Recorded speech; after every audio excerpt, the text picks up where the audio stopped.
welcome to a new episode of the Eastern Lariat podcast, your show for news, notes, reviews, and opinions on the world of Japanese pro wrestling here on cagematch.net. I'm your host, Trigger. And as always, of course, joined by my man in the US, Dylan. Dylan, I asked this off air, but I'm going to ask you again. Are you ready for the year? For the biggest show of the year? I'm going to tell you what I told you off the air, which is I've been ready for a month. I've been ready all my life.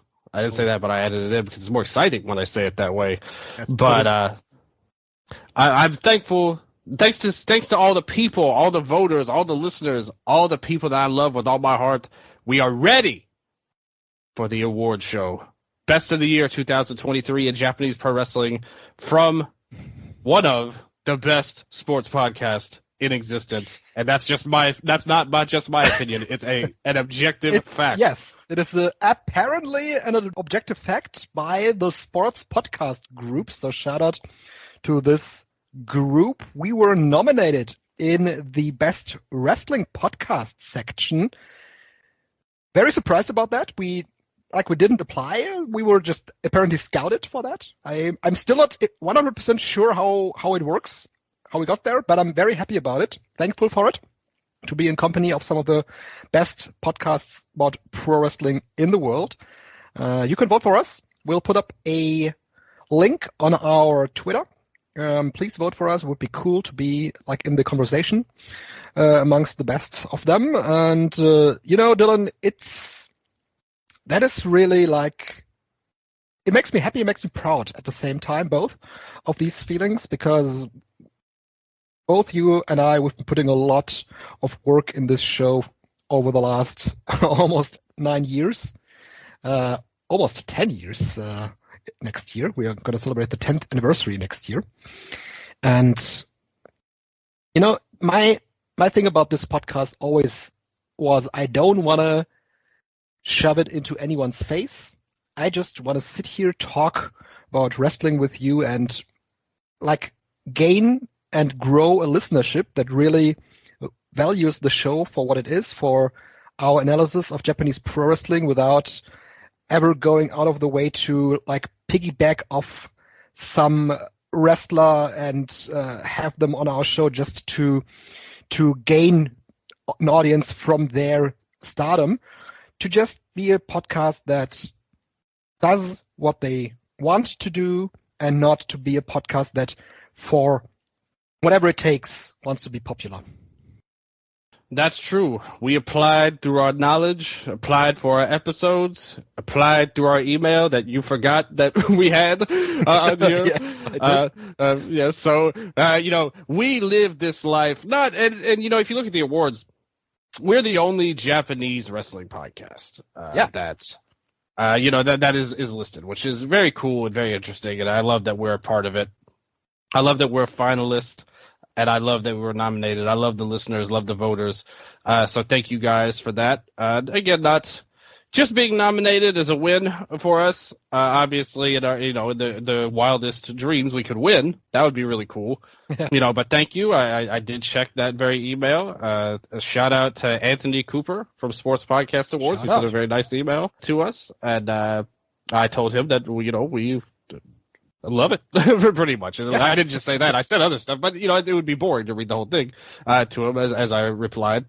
As a reply right now, but the fans make the show at the end of the day, and they proved it. I mean, it's such a cool thing too, that on the eve of the award show that we're about to do, which had by far our highest amount of votes that we've ever had, whether it was the mid-year awards, the final year, end of the year awards in the past few years, we broke all of our records. And so I just want to say thank you guys so much, everyone out there, all the guys and the girls out there who helped us out and really came through and delivered some great votes as well. I love that we have so much.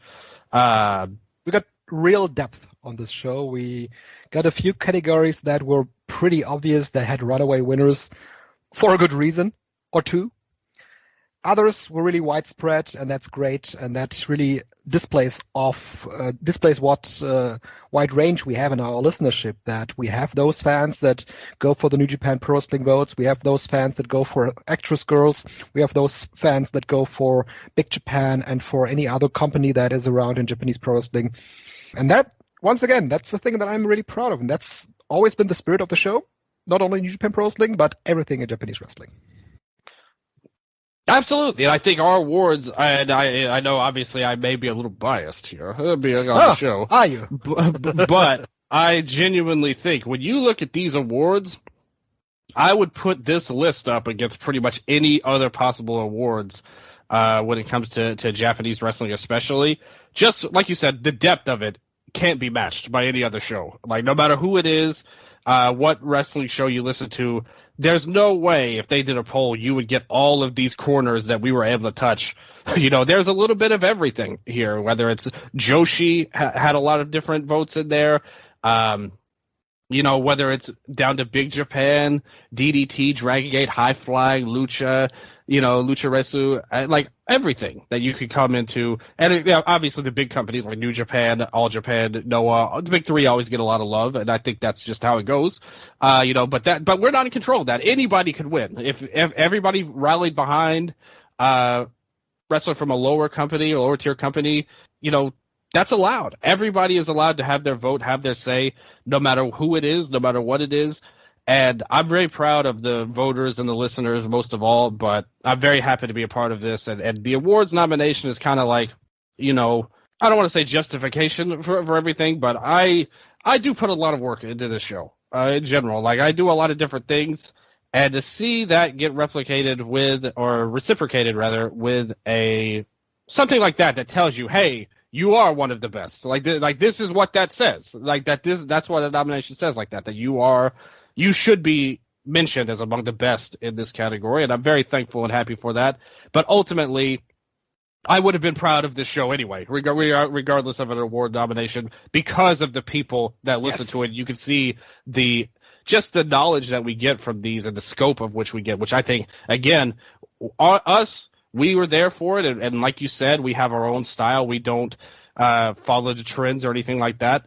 But also, I think the listeners deserve a big part of this credit, because, you know, I couldn't be prouder of the amount of votes we got. And when you see this is, like I said, it feels like justification for everything, that, hey, like, this show has reached so many different corners of the landscape and so many parts of the Japanese wrestling, especially among English speakers, that society. So, again, from the bottom of my heart, thank you guys so much. And we are hopefully this could be the worst show ever, for all I know, that we're about to happen, and get us eliminated from ever being applied or nominated again. But I think we've got a heck of a show that we're going to try and repay it back to you guys. So hopefully everybody buckles up and has a good time. Let's get to the awards. Yes. Before we get to the awards, I want to announce this at the beginning of the show. Of course, this is officially the fourth time that we do a show that is called Year End Awards here on the Eastern Lariat. The shows before that, 2019 and prior to that, were always called Tokyo Sports Awards. And of course, we got away from that. We implemented our own voting system. And since 2020, this has been officially the Year End Awards. And for the first time now this year, we will induct two wrestlers to the official Eastern Lariat Hall of Fame. That is a concept that I borrowed from my other show, from Straight Wrestling, that I do with Morbo and Flosch in German on Cage Match. The concept always was that we induct wrestlers that are important to the show, that have been talked about on the show a lot, that have been featured with different reviews on the show a lot. For example, Terry Funk is in the Straight Wrestling Hall of Fame because he was discussed a lot on different shows of Straight Wrestling. And we want to do a similar Hall of Fame where we don't induct wrestlers that are necessarily the biggest or the biggest stars, but we want to induct wrestlers that mean a lot to this show, that we talk about on this show a lot, that are cornerstones of this show, that have been cornerstones for this show for the last 8 to 9 years. And that is going to be happening at the end of the show. So after the MVP awards, we're going to induct 2 wrestlers to this Hall of Fame, Dylan. Yeah, this was all your brainchild here. Like you said, you started on Straight Wrestling, bringing it over to the Eastern Lariat. And what would you say are, how you explained it to me, especially when we did it, we brainstormed a little bit. This started a couple of months ago. This was your idea, and we kind of brainstormed a bit about how to implement it, and we decided to put both nominees on the year-end show, which I think is the right call for sure. Because when you think about the Hall of Fames, I think everybody will always point to the Observer Hall of Fame when it comes to wrestling. I mean, there's many Hall of Fames. You can look at the Football Hall of Fame, the Rock and Roll Hall of Fame. Like, everything has a Hall of Fame, practically. Yes. What would you say for this particular Hall of Fame? Are there any qualifications for it that you would say? There has to be a tenure that you had in Japanese pro wrestling, and this tenure has to span over the years this podcast has been around. For example, we did a show about the best of the decade a couple of years ago, best of the 2010s. Yeah. And we talked about Masaki Mochizuki there on this show. Masaki Mochizuki has been a wrestler that we've always cherished on this show, that we've always talked about a lot on this show, and that has had a lot of success in those promotions that we cover on this show. And that, in my opinion, qualifies you to be part of the Eastern Lariat Hall of Fame. Yes. So it is a show-specific Hall of Fame. Exactly. So, the first 2 candidates will be like Ricky Dozan. or something like that. Exactly. On a regular Hall of Fame, we would induct the biggest legends of Japanese pro wrestling, of course. But that would be That's not what this is. Yeah. Yeah. So I just wanted to get that out of the way because, I could see people being like, what? And why wasn't it Ricky Dozan? He started it, or Misawa, or something like that. This is for the show, more or less, exactly. Not necessarily the scope of grand history of Japanese wrestling. No, it's for the show, and it's mainly to create a feel-good moment for the year-end awards show. Absolutely. And I mean, this year, I think definitely will lead into that. Yeah, I'm very happy about it. I'm very happy with how it played out, and I'm looking forward to getting to that. But that is at the end of the show. Right now, we need to get to the awards. Yes, of course. We'll get to the awards and to the awards winners. Traditionally, on this show, we start with the Best Foreigner Award. And much like in a few other categories, we had a runaway winner with Will Ospreay, who gained almost 40% of the votes for the Stan Hansen Award, of course, for the Best Foreigner Award. On number 2, by the listeners, we have Zack Sabre Jr. And then it was very close. We have Chris Brooks on number 3. Dylan, what's your take on this?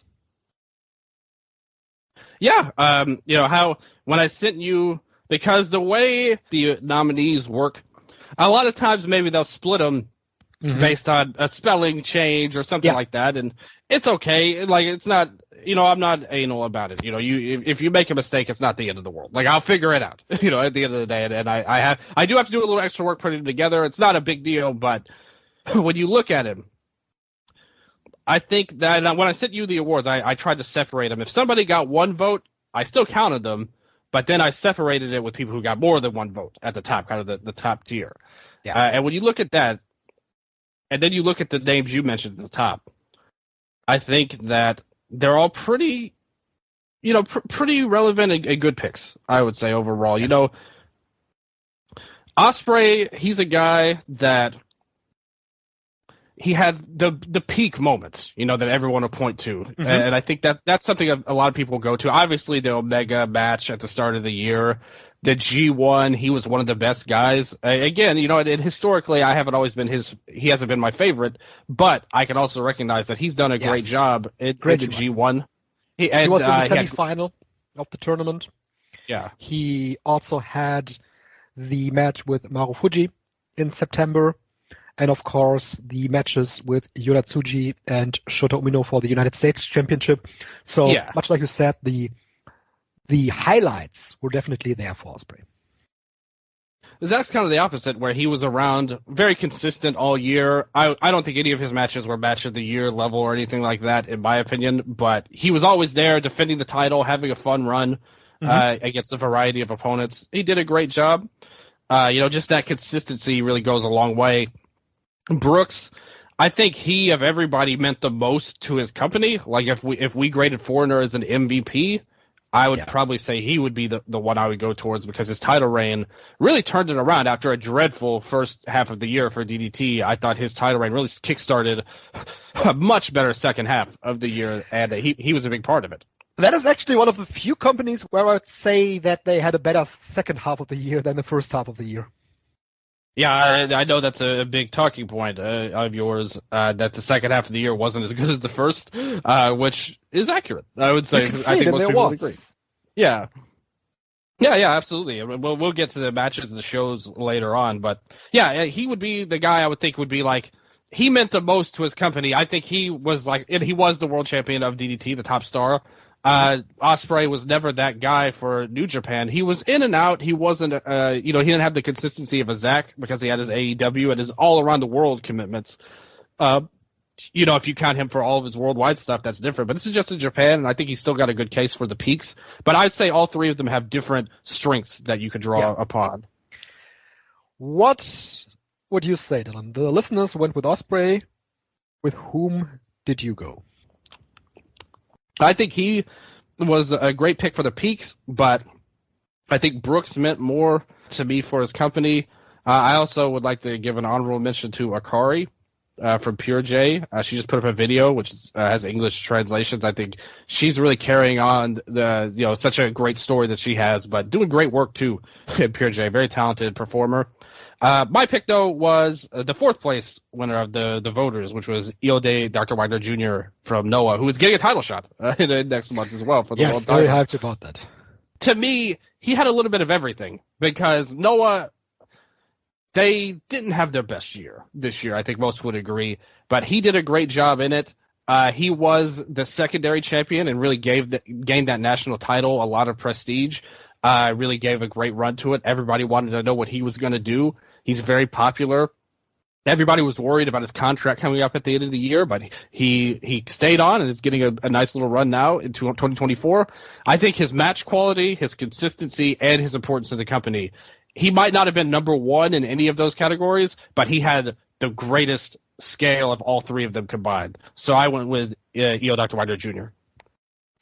Yes, he is my number 3. I definitely see where you're coming from. There is definitely a case for him to be made. He has had a great year in pro wrestling. Noah improved a lot along the past couple of months. You mentioned his title runs and the N1 victory he was in, of course. Overall, though, I have 2 others slightly above him, and they are both Brits, and none of them is Ospreay. It is Zack Sabre Jr. on number 2 and Chris Brooks on number 1. For Will Ospreay, I want to say one of the most important things to me when I go with this category is for how long and for how many matches you've been there. And as you said, Ospreay had the peaks, but Ospreay, for example, in the second half of the year only had 19 matches in Japan.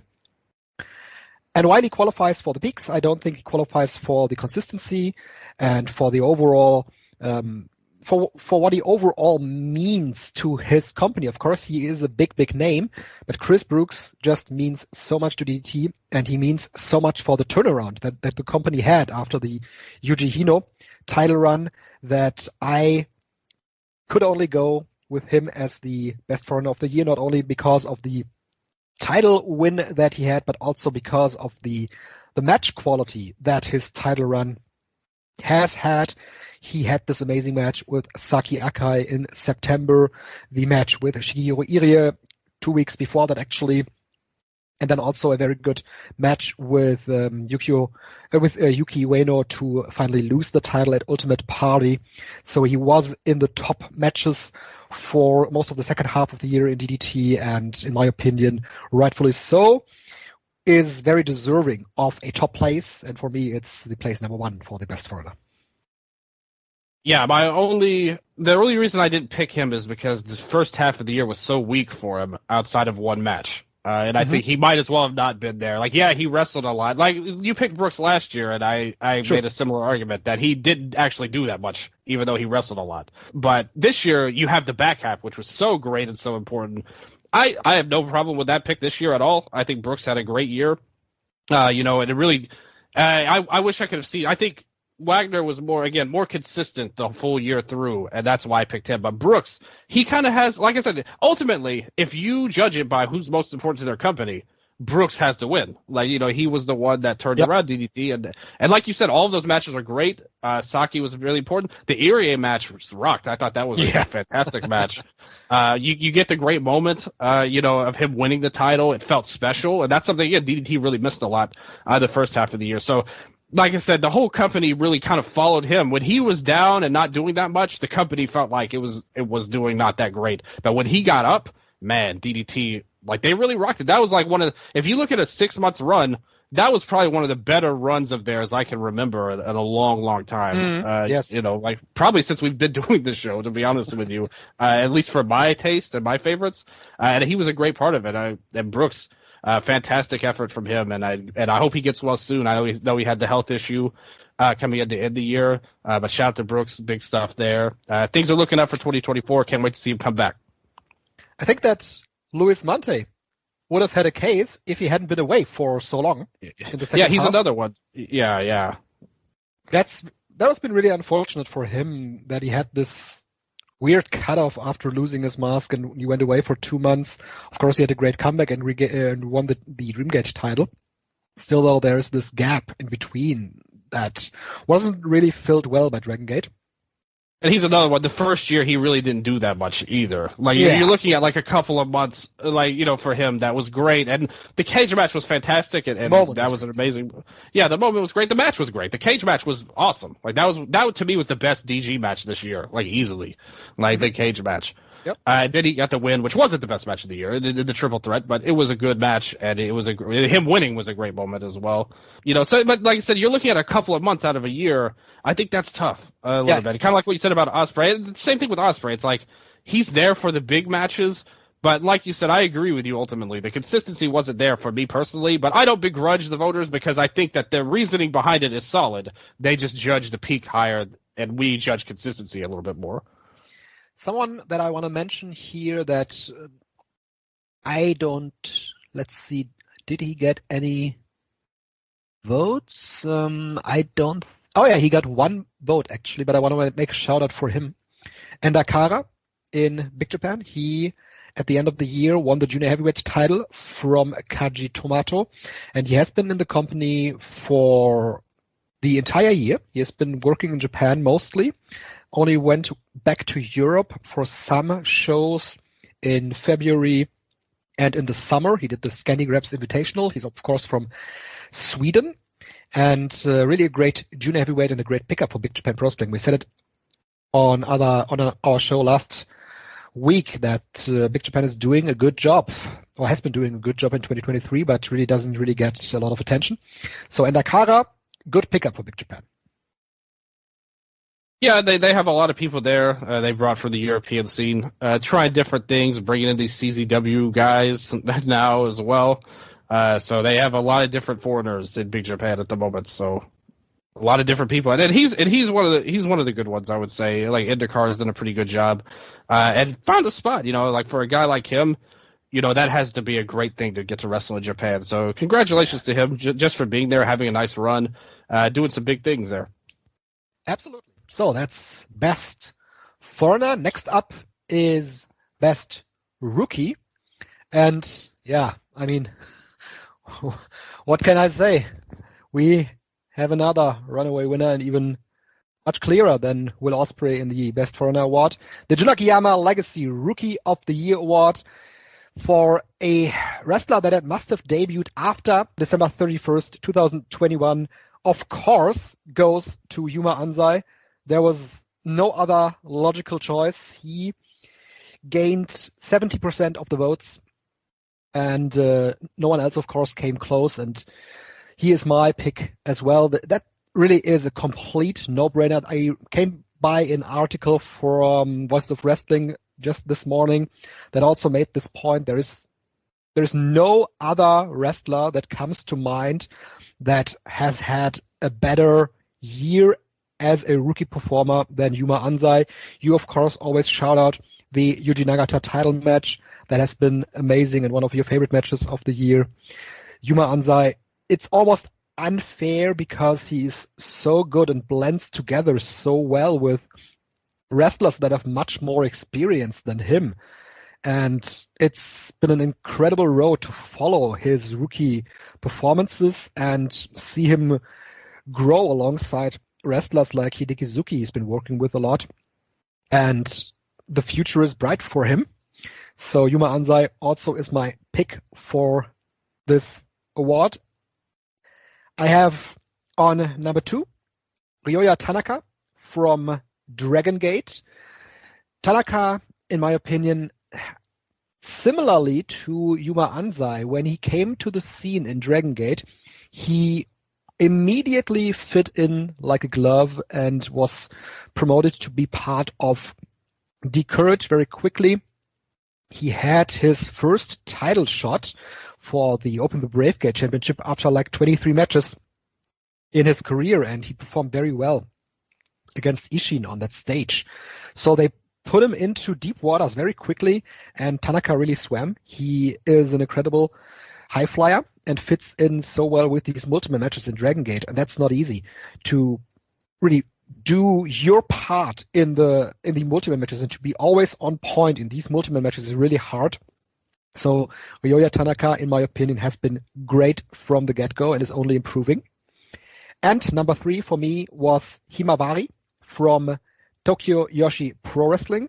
I said it in the half-year awards that she has very good fundamentals, has a very good grasp of what she should be doing inside the ring.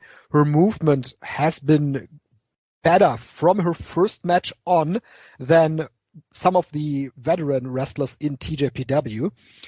And I said it in October of this year, after a little over 5 months later, Himawari has really improved significantly. And she has been the best of her peers that have debuted in TJPW this year. She has been put in many multiple matches and tag matches since, where she proved that she is the best rookie of their group right now. And for me, number 3 for Rookie of the Year. Yeah, I think that those are all pretty good picks. To me, this category was so easy to decide. I mean, Anzai was the only choice to me of this that it could possibly be to win. When you look at the rest, I mean, a lot of these are good that were nominated, pretty much. I think that you can look out for some other people. I like Masada in DDT, just from a pure talent level. I think that he's the one that he has the biggest, the highest floor. Let's just put it that way. Ceiling could go either way with a lot of these guys and girls, but I think his understanding of wrestling and the basics and how he wrestles is at the top of anybody. I'd pick him. Really, a lot of them have good things. Since Zone's got a vote, I'll say that Chi-Chi should be nominated as well, the superior of the Evo girls. But Zone's is good too. Oh, again, all of them are good. Tanaka, you said, was really good. He came in like halfway through the year, and he still was great. Like from match 1, you could see that this guy has something. He reminds me a lot of T-Hawk, actually, like in how he wrestles.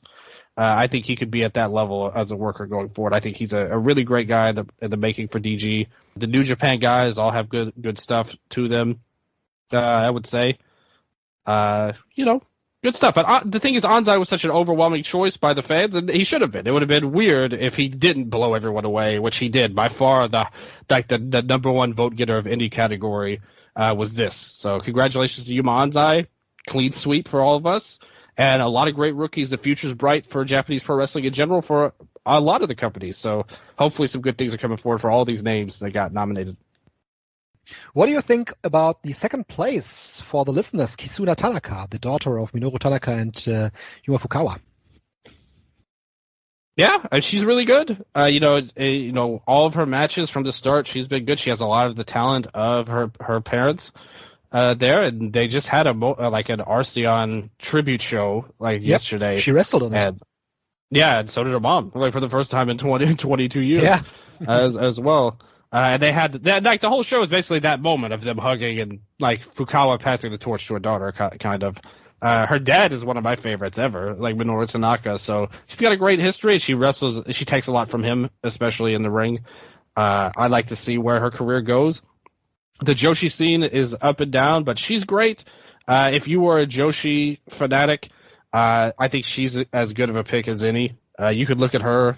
I think Oz has a lot of great potential as well. Great. She got a nomination. And I think she's got a clearer path to stardom, but no pun intended on that end, through her sister, than Kizuna is starting a Wave. But Kizuna can be a great worker for years to come. And with Wave, I mean, they don't have a lot of people, so somebody has to be the young ace. And I love Kohaku, but, they haven't really used her to her fullest extent of their abilities, and I think they see a lot more in Kizuna. So, great pick. Nothing wrong, but any pick besides Anzai to me is automatically not the correct choice, in my opinion, with all due respect to these folks. Absolutely. Would you shout out anyone else? It's Oleg. I love seeing him in New Japan. I think he's got a great old school look, going back to the days of old. Yeah, he does. They've done so little with him, though. Yeah, that's the thing. Same thing with Oscar. These guys have a lot to them, but they're stuck at the young line system doesn't. It doesn't benefit you to stand out the way some of these other folks do. Toga, I like seeing her get a vote. Yeah, I know, and I did her in the half year. I think, though, that she hasn't really gotten the opportunity to shine in the second half of the year, used mostly in undercard multi-man matches, so not like Himawari that she got really an opportunity to impress a lot of fans.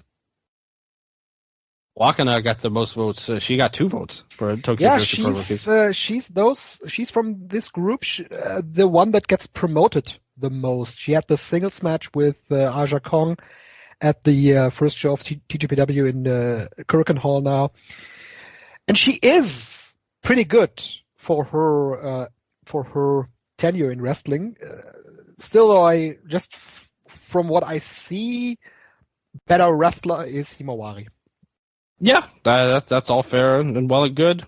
Glad Anzai got the win. Well, most importantly, though, but all of these are good. All right, Dylan. Next category. Most underrated. And we've made this an experiment, basically, for another voting period.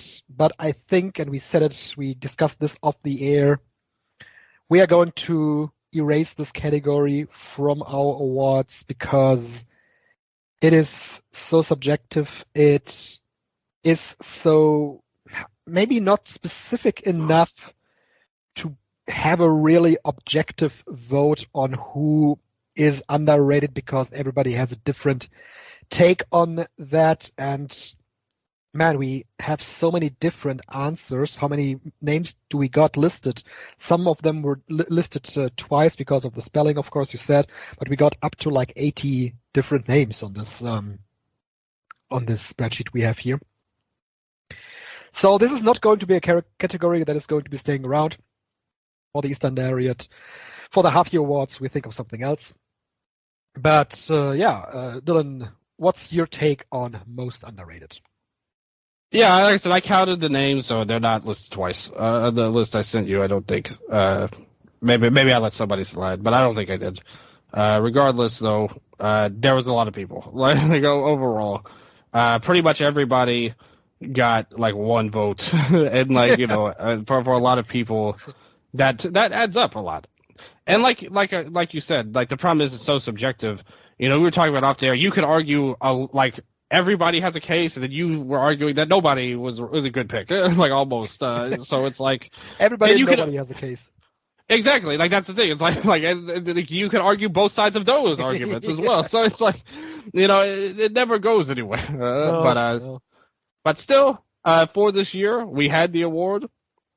We got to look. I mean, I think it's interesting to see. Again, that's why I separated the ones and the ones who got more than one.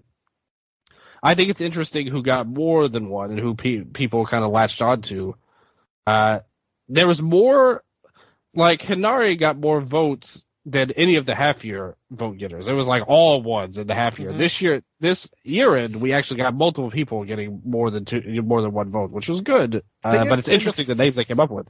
And Hinari wasn't mentioned a lot in the half-year. I think he had this big Shingo match in the first 6 months of the year. And the match, and the later part, of course, he was in the G1, but he didn't get a lot. And it's almost unfortunate for him, always unfortunate for him. I have him on as my top underrated as well, because he never really gets talked about by anyone. I mean, he's been the biggest company, and he always falls off because nobody discusses him. Nobody really thinks of him whenever we discuss opportunities. And now the Reiwa 3 are in. They take the spots. He's been in New Japan Pro Wrestling for how many years has he been there? For almost 10 years, right? Yeah, right around that point. Right around the point. Let's see. His debut in 2014, maybe? And 16, actually. 8 years. Yeah, 8 years in New Japan. I don't know if he'll ever get somewhere in this company, actually. That is unfortunate because he's very, very good and can be a very good utility player for the company. They use them so sparely. That is why I have him on my number one as well. And other names that I want to mention, I don't think that they even appeared on the listing that we have. I have to browse. That's how you know that they're underrated. Yes. There's actually one that I also have. And of course, yes, there are guys that you can mention like Seigo Tachibana, like Jackie Funky Kamai. Those are names that don't necessarily have the biggest claim to their name. But nobody really thinks that they are. I mean, in the case of Seigo Tachibana, people do think that he's not good, but Jackie Funky Kamai, nobody thinks that he's not good in any way. What I have though is I want to make a case for the devil, and I want to make a case for evil. Evil for the House of Torture. We said it off the air briefly. Dylan, you and I said that you could pick the House of Torture or anyone from the House of Torture, and I picked evil. Of course, he has dreadful matches. The Zanada match in the G1 I despise. But you can't deny that what he is doing and what this act is doing is getting a lot of attention and a lot of heat. And whenever he is in a singles match, and whenever anyone of the House of Torture is in a singles match, you can see that the fans are rallying behind the opponent for them to defeat the House of Torture. It's not good technical wrestling. It's not any wrestling that I fancy, but you can't deny that it is successful, and it, in my opinion, doesn't get the flowers that it deserves, so to speak. That's my House of Torture take. It really worked when they put him in the title match for Sonata too. Look at all the fans that show drew. It was so successful. Like, they clearly just got the imagination of the fans, and it drew such a huge number. We were all wrong. No, it did a terrible number, actually. Like, that's not exactly, like, what you said is totally wrong. It's not successful at all. Like, nor is it, like, it gets negative heat from the fans, but that doesn't mean anything because it's go away heat. Like, that's proven. Like, he's not a draw at all. Like, it turns away from the fans. So, yes, I think that's such an overrated, there's a minor, if you put him in a main event position, that has always been my take. That has always been my take, that if this is not a main event act. Still, though, as an act for itself that is a part of the card, it gets a lot of heat behind those that are supposed to be the baby faces and the and bigger stars for the company. Never use them in any main event role. That is absolutely not the case, and I'm not advocating for it to be a successful act at the box office. That's not my take. But I still think that there's a lot of people that just say that whatever they do is not effective, and that's not the case. I mean, if you're turning the fans away and nobody wants to watch you, that to me is not effective. Like, regardless, like, yes, you get negative heat because people don't want this on their show, not because it's successful. Like, I think that's two different reactions, in my opinion. Maybe it is, but the overall reaction for me is, of course, always that I don't want to watch the match.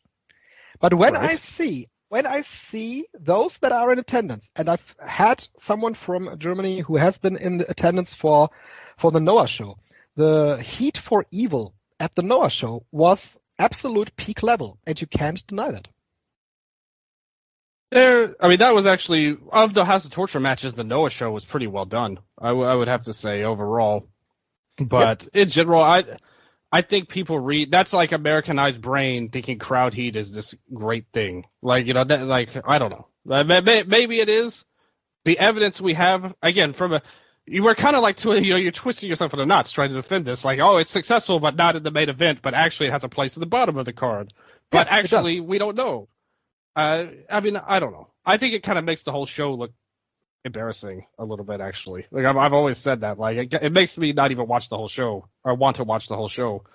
But you know, he could still be a little underrated because he's not.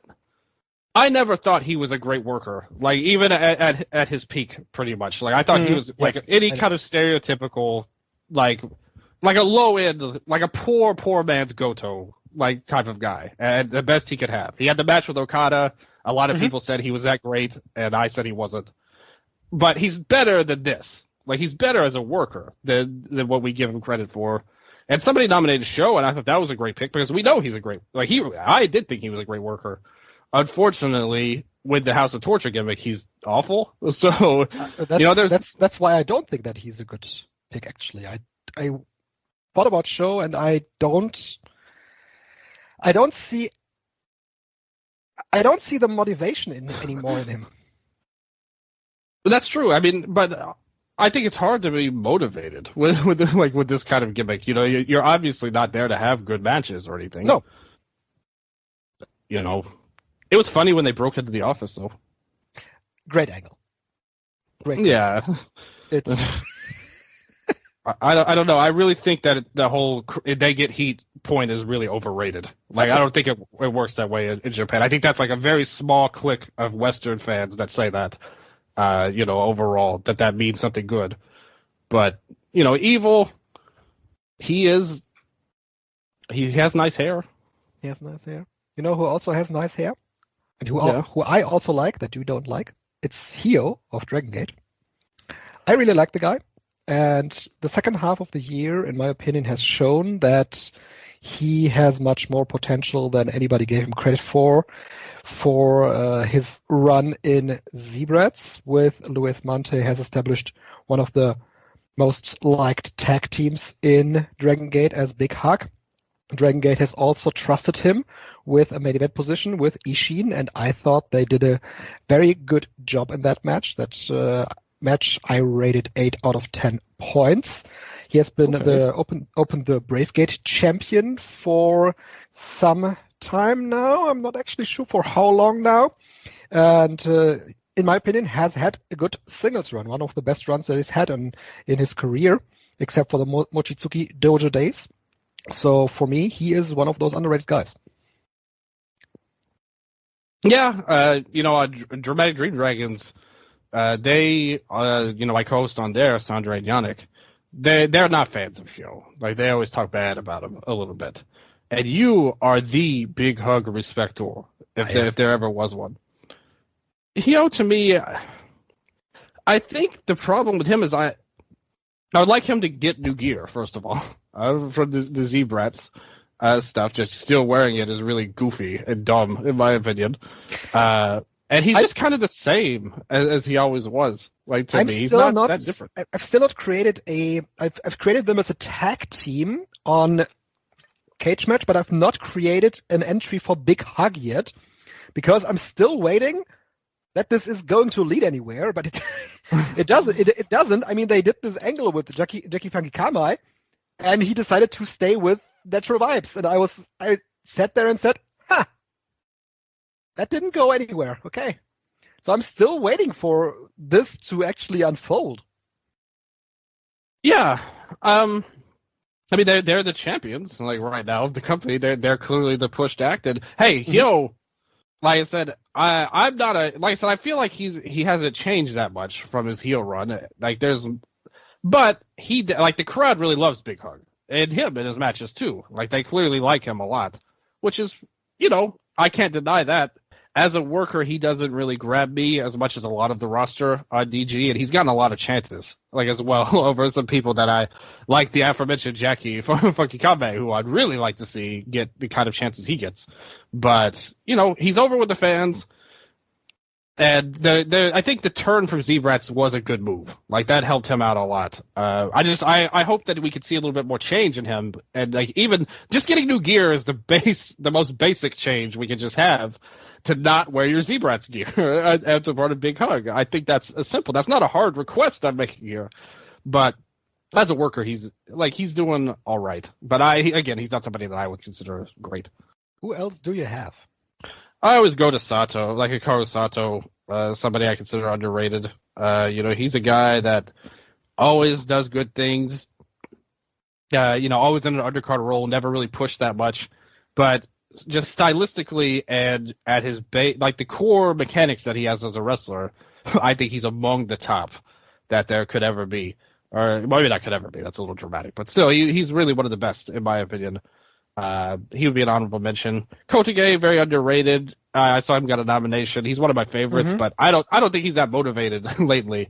This past year, he hasn't had a lot to do, really. Maybe this Team Noah thing will bring something out of him. But he's another guy. I mean, I wouldn't hold my breath, to be quite honest. It's not off to a great start, like right now. But he's a guy. Like, again, he's another one. Like, if you just look at his skill set as a wrestler, he has all the tools and somebody that I really appreciate. I went with Yu Izuka as my number one for this. I think he's a guy. Being in GLEAT, you're screwed pretty much, no matter who you are. But he especially. I remember his feud with Izuchi last year, and everybody was talking about their matches.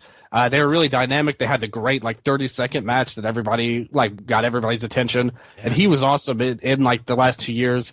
Then he just kind of goes down, and it's like he's kind of gotten passed by to even the fans of the company.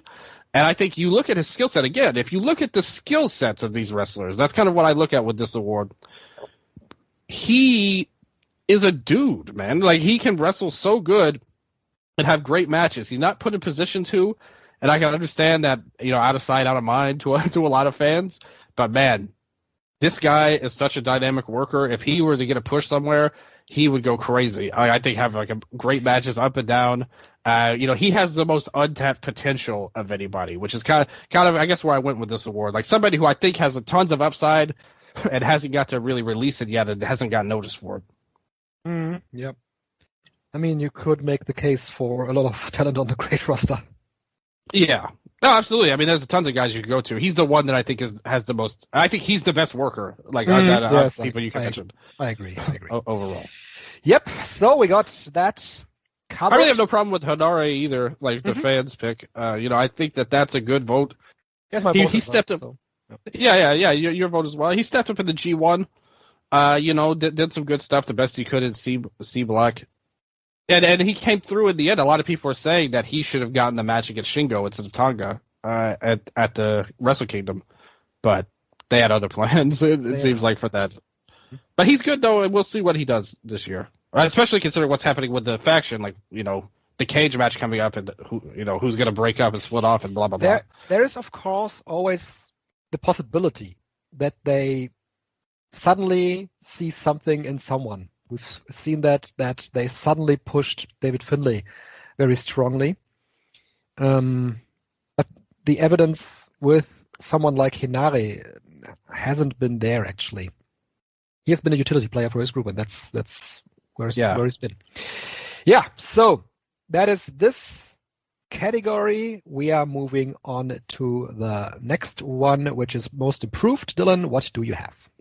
Yeah, for me, there's a lot of guys you could go with. You know, the Saito brothers got a lot of votes here. You know, everybody pointed to them. Soya, I think, stepped up big this year. We kind of talked about it when we talked about the Noah show last episode. That we hope that maybe Kitamiya could take a similar jump that Soya made last year. Even Wagner Jr., I think he's a guy that, you look at him at the N1, like in 2022, and when he won the title, beat Inamura, and everybody was disappointed. Look at where he ended up. I mean, I thought that was a big improvement, That's true. as well. The improvement, in my opinion, happened in the first half of the year predominantly. Yeah, absolutely. When I look at him, when I look at others, when I look at, for example, like you mentioned, Manabu Soya, he had the great match with Wagner Jr. early in the year, and he also had great matches at the end of the year. Whereas Wagner, he stabilized himself on a certain level, on a certain very good level. I think Manabu Soya exceeded him in the last couple of months, so that's why I have him above Wagner Jr. What was his big match the last few months of the year? The match with Go Shiozaki in the N1. I think that Wagner's match with Shiozaki was better, personally. I don't know what the cage match ratings are. I don't have them in front of me, but I came away liking the Soya match a bit more. But of course, the Wagner Go match was like the best match of the tournament to me. Like that was up there, like in my opinion. But yeah, I mean they're both up there. Like, I think they both have good cases. Like they were both improved a lot overall. I think Wagner had the more of a stable push and all that stuff. But to me though, my number one was a clear choice to me.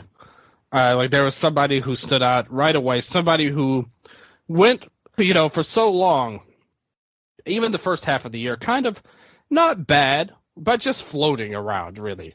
Like somebody who I didn't really have any interest in at all, like somebody who I had no expectations for.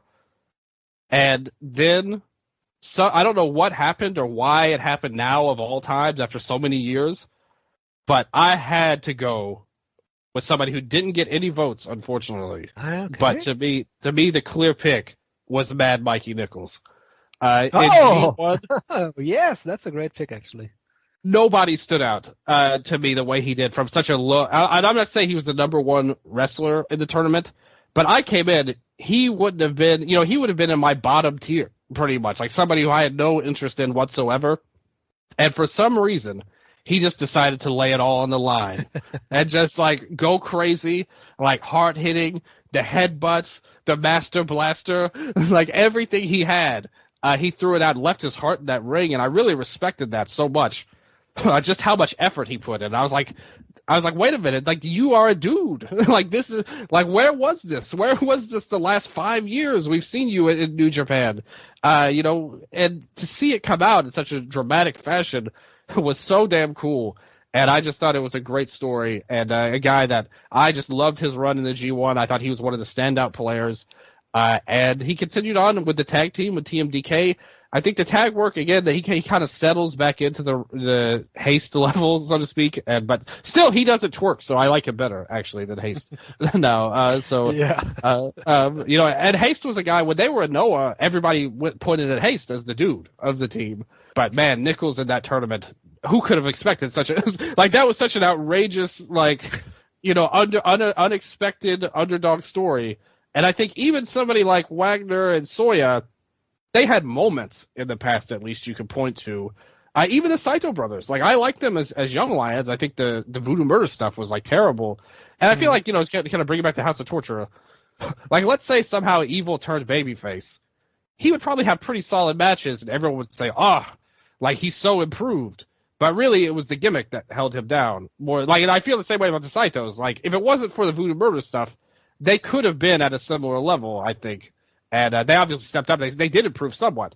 But I don't think it was as drastic as Mikey Nichols, who has not been any kind of special talent for years and years. And then you see it here, and he's like, oh my God, like that was like one of the best matches of the tournament. And then he had like 3 more great matches. The match with Hinari to start off the tournament, the most unexpected banger ever. He had great matches with everybody. I'm going with Mad Mikey. He's my pick for the most improved. To me, the Saito brothers improved so significantly that I also went with them, much like the listeners. It struck me when I, of course, saw that match with Kento Miyahara and Yuma Aoyagi where they were so great in it as babyfaces, but it also struck me when I saw the individual performances that Rei Saito has put on in the D-King Grand Prix and the singles match that they had at the end of the year for All Japan Pro Wrestling. I thought was a proper banger. And that is something that I don't think they would have been able to do at the beginning of the year. They were still finding their footing in this awful heel gimmick. But after they basically let go from the Voodoo Murders gimmick, it was all go for them. They won the tag titles. And not only did win the tag titles as an act that gets assistance, but they often lead the matches that they are in. And for that, I think that they, like I said, improved the most in this year. Yeah, they're not a bad pick. I think they, again, if it was by output, then yes, because they were awful in the Voodoo Murders gimmick. But again, I think that was more the gimmick than them, in my opinion. But they did step up still. Like, they still improved a lot at the end of the day. So I really have no problem with that pick at all. Saito Brothers deserve a lot of credit. And have done a lot of great things. They've really got themselves out there. They're on TV in Japan, like local TV, trying to go to different places they have. And that's a great sign, actually, for them and for the company. When you gain somewhat of a mainstream attention, that is something that Japanese pro wrestling does very rarely. Yeah, and it's still a small time, but still, like, anything's better than nothing. And you're getting a lot out of these guys. Like I said, I always liked them a lot as young lions. They rookie wrestlers. They, like I said, the Voodoo Murder stuff was awful. Like, there's no like ifs, ands, or buts about that. And like you said, as time went along and they got the further away from that, they got to show their true potential. And I'm happy that people are now seeing that. And now everybody likes them. I mean, like, who is against them? Like you said, singles act too. They did some good work. Ray, I thought, was one of the better guys of the DDT tournament. Absolutely, yes. By the way, the ratings that they asked for the Wagner versus Shiozaki match has a rating of 8.5 flat. Okay. And Shiozaki versus Soya is 8.44, so very close. Yeah. Yeah, so you could go either way on that. I don't think there's a significant difference between the end of their years. But regardless, they're both great. And same thing with the improved. Saito brothers definitely deserve some love, for sure. So, that brings us to the best promotion. And yeah, I think we also had a runaway winner here. Let me see. Oh, yeah. Oh, yeah, very clearly. Over 50% of the votes went with All Japan Pro Wrestling, and realistically, for me, there was no other choice to go with them as well. They've had... I don't even need to make a case again, because you can just listen to all of our shows over the last year where we make the case for All Japan Pro Wrestling. They have been great. They have built their roster very successfully to the point that they were able to get one of their best crowd draws in Yoyogi at the end of the year. With bringing in Katsuhiko Nakajima was a complete new twist for the company. They had Yuji Nagata in as a champion at the beginning of the year, went to Yuma Aoyagi, who was successful as a champion, built up Ryokyu Honda, built up not Takao Omori, but Hokuto Omori, built up Rising Hayato and Atsuki Aoyagi into stars for their audience. So when you look at companies for just where they were at the end of 2022 and at the end of 2023, I think there is no question that All Japan Pro Wrestling has been the best company in Japan. What say you, Dylan? Yeah, how can you argue anything you said there? You made a great point, too. That one of the keys to their build-up this year is how they've elevated so many people. Even the Saito brothers, I think, are much better off than they were a year prior. You look up and down that roster, almost all of their young talent that they need to step up and be guys, nearly everybody is better off than they were, from December 31st, they're way better off than they were January 1st of last year. And I think that's a testament to how well they've done. They've tried a lot of different things as well. You mentioned the Nagata thing. They, by the end of the year, obviously the stuff with actress girls at WWE wasn't that popular, but it's different at least. I mean, they're trying different things. They had the New Japan guys come in and be all right, like do a fine job in All Japan and have a good run. They've really turned to the young talent, and I think all of the young talent are awesome, and they've delivered. And hopefully they continue down that road in 2024, because I think now we're at the hard part almost for the company's growth, because now they have to go all the way with some of these guys.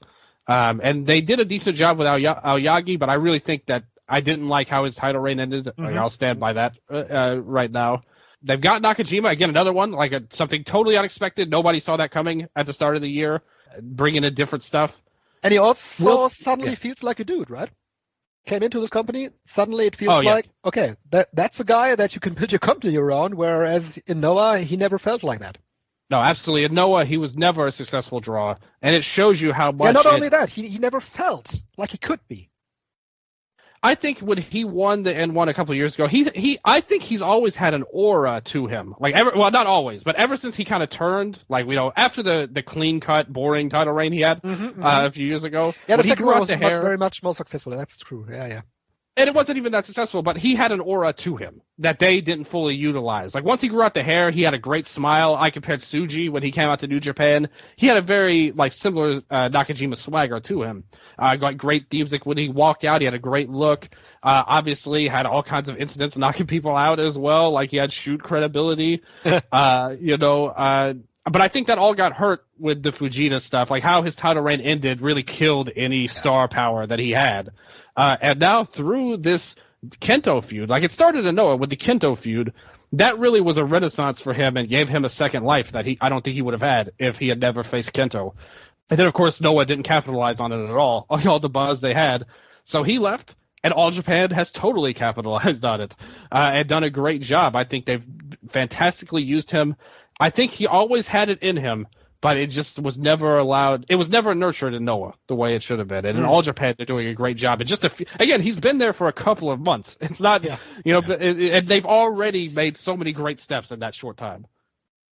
They have, yes. One thing I forgot to mention for Most Improved, quickly want to get this in here. I want to give a shout out to Yuri from Ganbare Pro Wrestling. She was the Ice X Infinity champion for a couple of months this year. And also from what I saw from her in 2022, she improved a lot in 2023 to the point that they trusted her with the championship in Ice Ribbon and also in Ganbare with their own women's roster that they have built there. She is one of the best there and has been a utility player for the scene. For the entire scene, for the entire Yoshi scene. She's been wrestling in different companies. So she really gained a lot in 2023. Yeah, absolutely. At the start of the year, they had bigger plans for Ganjo. You had Yuna Manase's injury that kind of put a halt to some things. But she's coming back. Yuri's doing some good work as well. I totally agree with what you said about her. She's very enjoyable. Wrestler on Ganbare Pro, and they have a great vibe there. I like almost all of their shows, and she's a good part of that as well. So, yeah, good stuff there. I totally agree with that pick. Yes, and for the promotions, for me, it was really hard to find any other company that I would actually mention for places 2 or 3, because I don't think that a lot of companies have had great years. Yeah, true. So almost by default, because of the heights that the company has produced, I went with New Japan Pro Wrestling for my number 2. I don't think there's any other that you can realistically make a case for. No, when you count everything in total, the show, the quality, the wrestling, and the business sense, they're so far above everyone else that they are default number 2. And All Japan actually showed growth this year, which a lot of the other companies didn't. Exactly. And they were the more enjoyable company to follow than New Japan, in my opinion. So, yeah, I can't argue with that at all. And they were the second best amount of vote getters, but it was a very one-sided towards All Japan. Yes. Then I went back and forth between 2 companies that I watched a lot in the last year. That's Dragon Gate and DDT.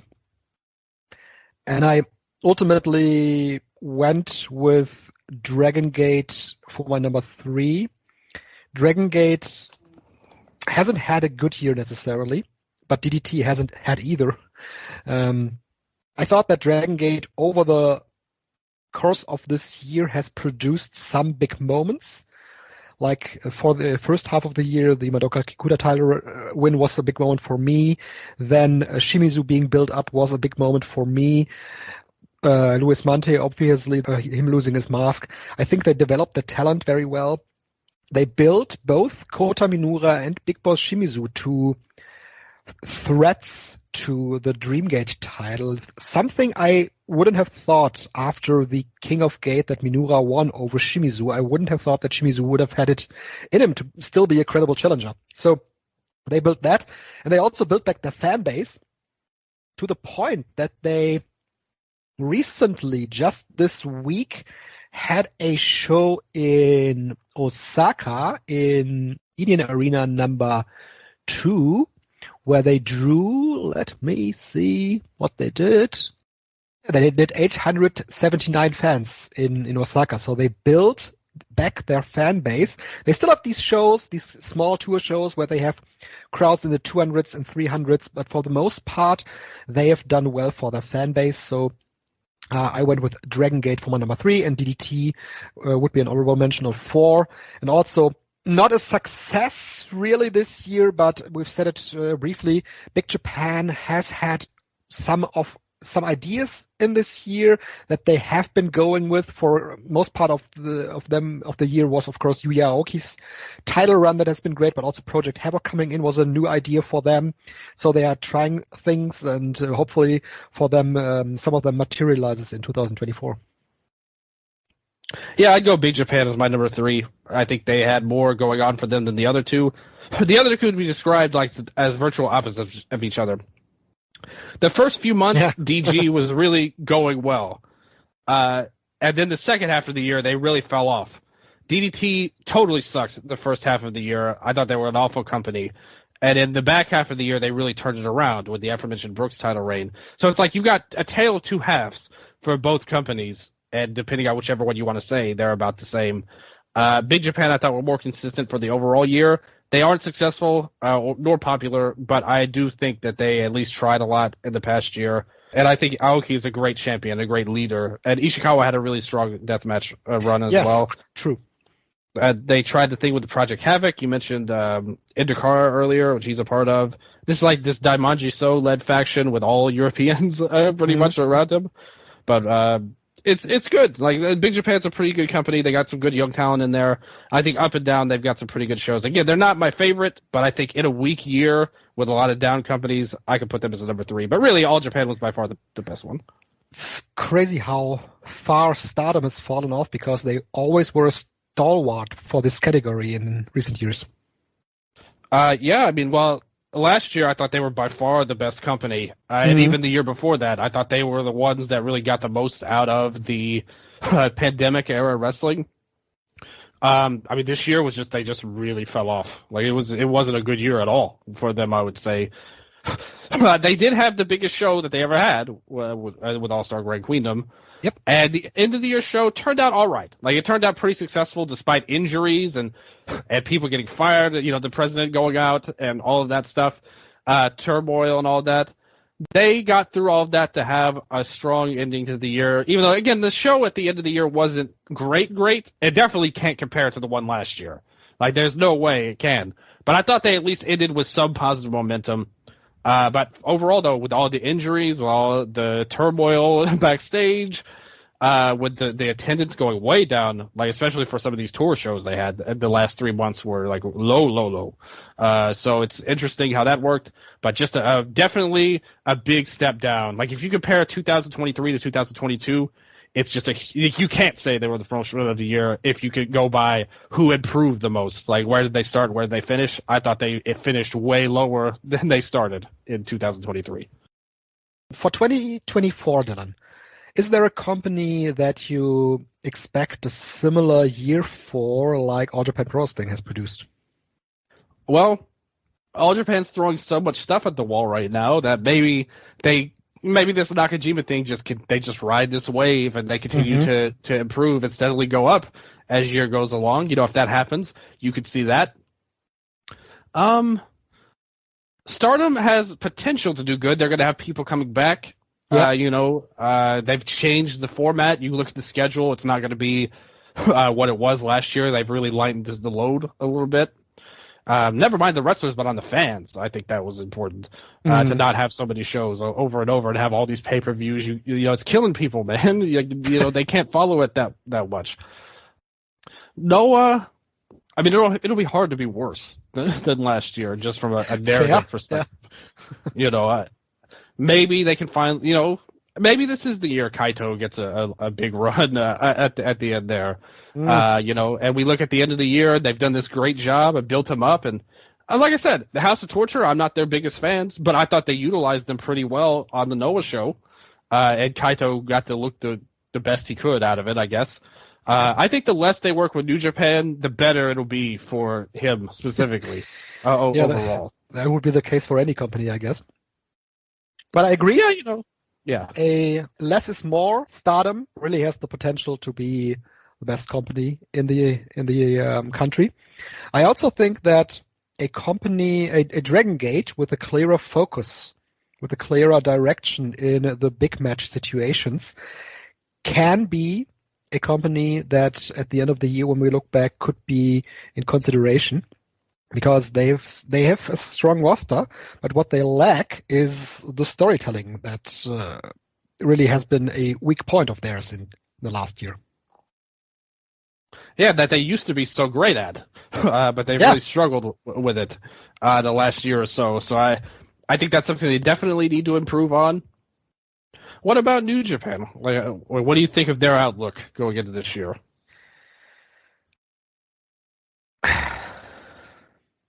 For New Japan, status quo. It's we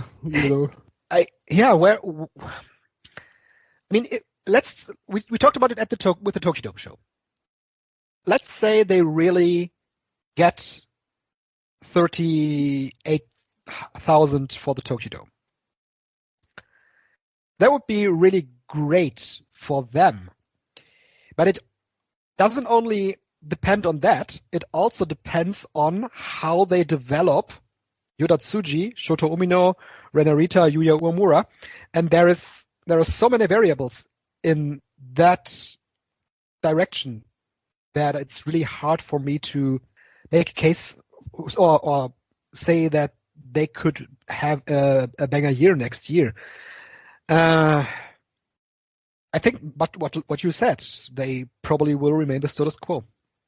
Yeah, Tanahashi is the president. Maybe he's got some new ideas. I mean, we're seeing this cage match coming up, which is a different, way out of their usual playbook. Very cool and exciting. Actually, I think it's great that they're doing it. That's one of the things I'm most hyped for. And then on the other hand, your big match for Naito is Sonata again, like a rematch. So, which is the exact opposite of the cage match in terms of fresh booking and all of that. So it's interesting. And like you said, I think the young guys are going to be the ones to watch.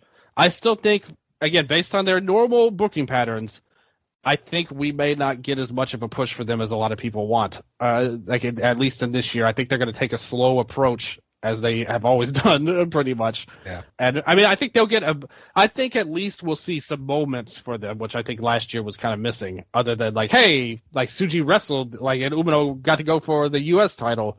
They got to wrestle, but they didn't get the big win. I think that they would need to take a step forward.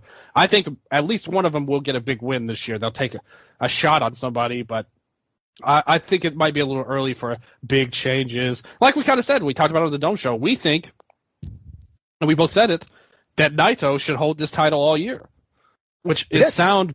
It's sound. I think it's the smart thing to do from a business perspective, but as a fan perspective, that doesn't intrigue me very, very much. There's nobody he can wrestle that will do a lot for me, really. Maybe some of these young guys, again, they might have a chance at, but for a title reign, we'll see how it goes. I'm not completely negative, but I'm not hot on them either. I'm in a wait and see mode with New Japan, and I expect the status quo to continue. Yeah, there are 2 or 3 years away from the idea of Naito and Hiromu Takahashi doing anything for me. Naito and Tsuji could be interesting. But other than that, a year-long Naito run, yeah, that would be successful at the box office. Probably not something I look forward to the most. Yeah. Yes, that is the company. Show of the year actually really proves my point. We have a winner with Stardom All-Star Grand Queendom. Second place, Muto Last Love. Third place, Wrestle Kingdom 17 Night 1. All shows in the first half year, Dylan. Yeah, they were all the biggest shows. I think, like I said, if you go back and look at it, I think most years all of the top shows will be at the start of the year, like the first half of the year compared to the second half, because they don't have legacies. Like, the Wrestle Kingdom is always going to be up there. This Muto show was a legacy show. All-Star Grand Queendom, like, designed to be the biggest show of all time. All happened in the first half of the year. And then the second half, at that point, you're hoping something jumps out from one of the smaller companies, like a DG, DDT type of deal. Like, something that jumped out is the fans' vote number 4, the Fighting Detectives show that Takuya Nomura and Fuminori Abe produced, of course, with the great main event they had there. That's going to be shouted out later on as well. DDT had Ultimate Party, that, in my opinion, was a good show, but didn't reach the heights that the two winners of this category had. Yeah, it was a 2-horse race. Like, those were the top 2 shows, and I think the voting shows it. But for me, I also agree. I think, like, those were clearly the ones I was looking at going in, and it turned into a pretty close vote. And they were both worthy, I think, in their own ways, even though they had a lot of different strengths and weaknesses between them that were a little bit different. The Fighting Detective show, Battle Arts is my favorite company ever, so obviously for me seeing that is beautiful. But I can understand why it didn't get as many votes as some of the others. It was a smaller production, but it did get a lot of buzz, especially for the match we'll talk about there. As a show, the main event was really what popped the most, I think, to everybody. As a full show, I don't think it captured, personally, the feel of the old Battle Arts.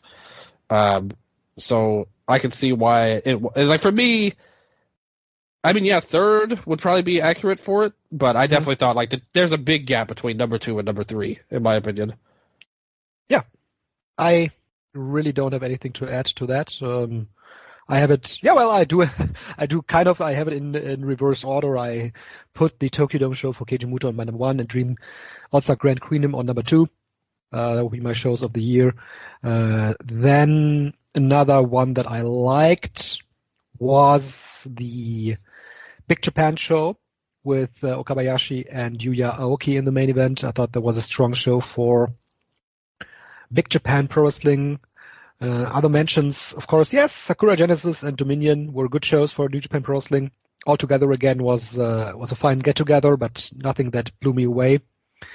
So, yeah, altogether, overall, not a year for strong top-to-bottom shows in Japan. There really weren't in terms of top-to-bottom shows, but I think that's been, again, these issues are those that have popped up for years and years at this point. I think that in general, the days of top to bottom great shows are very rare. And even something like, Last Love, the wrestling itself wasn't the draw of it, more so than the spectacle of it. And I think that's what you look for now. And the same thing like with Wrestle Kingdom this year. The wrestling, to me, was secondary to the spectacle of it that they finally had. They haven't had that at Wrestle Kingdom in a long time for 2024. And I think that's what you kind of look for your best shows now. What stood out, what meant the most, what had the most spectacle and felt the most important to it. And I think that's where these two shows really stood out. They were clearly the most important shows of the year overall. And I think that's something you're missing now is like top to bottom. And I mean, the Stardom show was a fantastic show. Like pretty much top to bottom. Obviously, no show's perfect, but they had 5, 6, 7 matches that were, really strong or at least had good value to them. So I think that in general, though, those kind of shows are very rare. That you're top to bottom. I think ultimately, that's just how it's going to be. I think in 2024 we'll have a similar conversation about best show, and I think last year we probably had a very similar conversation about last year's best shows as well. So I think that's just the world we live in terms of pro wrestling nowadays. Absolutely. And with that, we go away from the best show, but a very important category, of course, that also has a strong impact on a strong show is what was your pick for the best show? Oh, I said it. My pick was Muto above the Stardom show. I said it. I had it in reverse order in contrast to what the fans said. Yeah, I would have the Stardom show the best. And again, like you can't say that Last Love show was a better wrestling show than the Stardom show, but you can say it meant more and had a bigger spectacle to it. Yep. Overall, and I think that you take everything into account when it comes to that. So like those two were clearly the top two, and I think that Last Love was a fine choice. But to me, the Stardom was just a better top to bottom show. Even though really they both kind of, it's interesting how where both companies went after their biggest shows in forever. Yeah, that is true. All right, yes, match of the year, the best bout. We had a winner with Will Ospreay versus Kenny Omega from Wrestle Kingdom, and then we have the two Nakajima versus Miyahara matches, almost head-to-head, and I think you can really make a case for either match, and you can't go wrong with that. And then the next one is Fuminori Abe versus Takuya Nomura from the Fighting Detectives show we mentioned.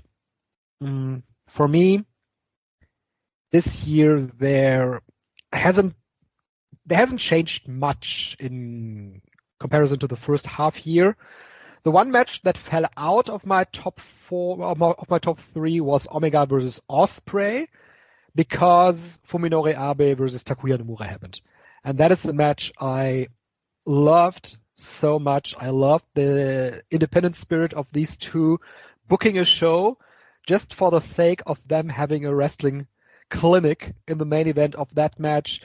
Wrestling in the idea of battle arts, booking a show in the idea of battle arts. This one felt like a true professional wrestling struggle and a true professional wrestling fight, in contrast to some matches that we see this day and age where it feels overly choreographed.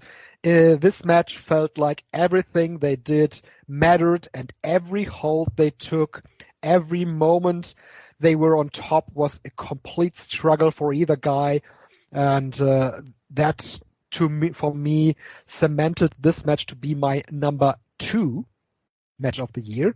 My number 3 match of the year I recently rewatched. I just this morning before we did the show, I watched Yuji Kobayashi versus Yuya Aoki again from Endless Survivor. This was the match that solidified Yuya Aoki as the top talent, as the top guy in Big Japan Pro Wrestling. Felt like a true passing of the torch moment, defeating the almost undefeatable big champion Okabayashi. Yuya Aoki, with his mouth bloodied up, had such a great fighting spirit in the end, in the final moments of the match, that was so captivating. That's my number 3 match of the year.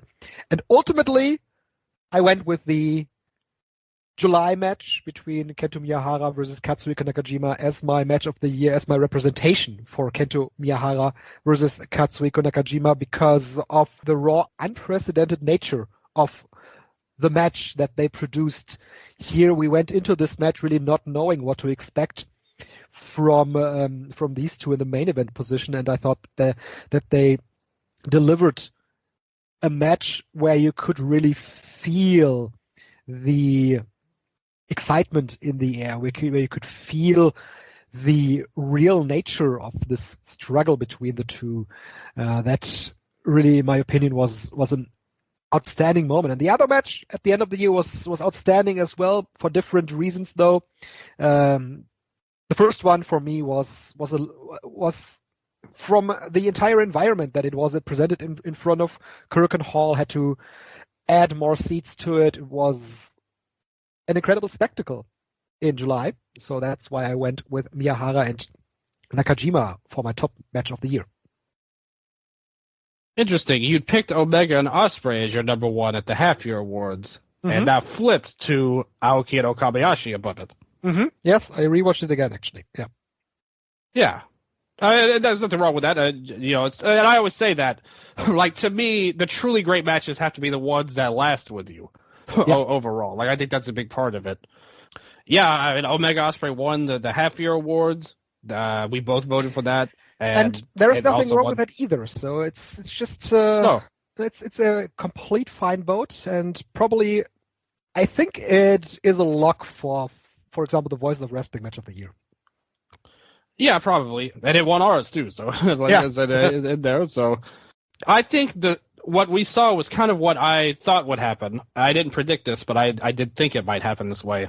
If the December 31st match hadn't have happened, I think that the first match could have won. I think they split each other's votes. I think a lot of people that voted for the December match would have voted for the July match if the December match hadn't have happened.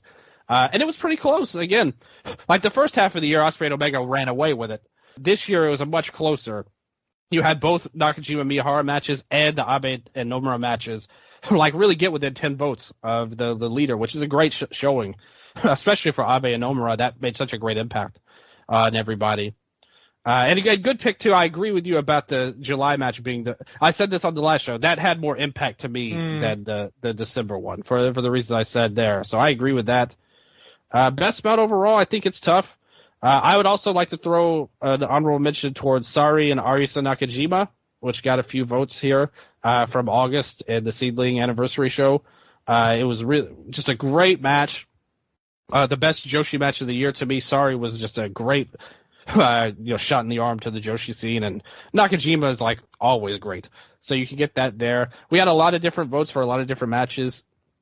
A lot of things stood in, but those four that we said were the top four, that really stood out above the rest. So I would go with the July Nakajima Miyahara match as well. I think Ospreay and Omega still, especially, I think I would have gone with the Kento and Nakajima match at first, but then, when we watched Wrestle Kingdom last week, that's kind of what I felt afterwards, that like none of this compares to what happened last year. And I think that kind of pushed it over the top for me. So it's really close. Like no issue at all with anybody voting for the Nakajima versus Miyahara matches. But I think in the end, I'm going to have to go with the boring vote here, like Ospreay and Omega. If I'm being honest about it, I think that's the one that captured what they wanted to do the best, overall of any match that you could have had. And Abe and Nomura, it's tough for me personally because I'm comparing it to Battle Arts now, and it didn't live up to it in my opinion. By that standard, like if you compare it to the original Battle Arts, if you compare it to stuff now, it was like almost all, it was totally unique and it was a great match on its own if you just judge it by itself. Yep. But if I compare it to Ishikawa, and stuff, then I don't think it fully captured what they were going for in my opinion. Yeah, I don't know. That may be an unfair standard by you, Dylan, but I get where you're coming from. And it may be. Because I totally accept that. In this current landscape, this definitely was something completely unique, and it made an incredible impact. Yeah. And it stood out, and it was a great match, and they're great wrestlers on their own. Sure. I just think when you tell me you're doing a Fighting Detectives Battle Arts tribute show, pretty much with this, that's what I'm comparing you to at the end of the day. And like you said, maybe it's not fair. Maybe, and plus, a lot of people probably don't even care about the original Battle Arts that much. Like a lot of people that watched it, so they don't even have that standard to compare it to. So it's not like it really matters that much. But I'm talking for myself, not the people. At the end of the day, the people, sure. And it's still a great match. Like if you look at the top 10 of the year, or whatever, that would be on it. But just for number one, I would put the others at him. And that's why I ultimately went with Okabayashi and Naoki with my number 3, because I'm talking for me. Objectively, the Omega versus Ospreay match was better and had a better success rate than the Okabayashi Naoki match, of course. But of course, a little bit of subjective note has to be considered here in this awards, and that's what we have the listeners' votes for, to have the most objective vote that we can get. Aoki and Okabayashi was an incredible match. That was a great match overall. That was up there. Again, I'm surprised it didn't get more votes, honestly, for the year. And I thought that was going to be a contender, or at least up there, but it got surpassed by a couple others. But it was a great match. Like I would put that above the Abe and Omura match actually. Like myself. Like you know, I thought that was a fantastic match and a great crowning for Aoki and a great swan song for Okabayashi for now. Yes. One more match I want to mention because I raved about it when it happened. It is the match from the Kyushu Pro Anniversary Show, the three-way match. Yeah, the true three-way, yeah. Exactly. Kodai Nosaki versus Genkai versus Mentai Kid. Without question, the best three-way match I've ever seen on Japanese soil. Complete success in putting over Kodai Nosaki as the big monster champion. Great three-way spots throughout the match. Genkai and Mentai Kid worked incredibly hard to make this happen with Nosaki. Nosaki has been a great champion since. That's free on YouTube. Check that out. It is from the anniversary show from August 6th. Yeah, it was really cool. You know, Kyushu Pro is a really, you know, interesting company. Like, very easy to watch for foreigners. Always doing a lot of different things there. They have a lot of guys I like as well. Among the indie companies, I think they're the best. And you got to see the talent they had in the main event of that match. The Triple Threat was a really strong match for sure. You know, like I said, I wouldn't put that in my top matches, but it was well worth watching and a great statement from a smaller company like that. A really small company, actually, like that. And they did a great job. Yeah, but they did a great house for this anniversary show. I think they got like 4,000 fans in the attendance. So it's not like they are really that small. I mean, they are a small company. They are small from the roster size, you know, but they always do good houses. Yeah, that's great. Like they're like even indie isn't necessarily true. It's more like a local. Like great Sasuke used to say.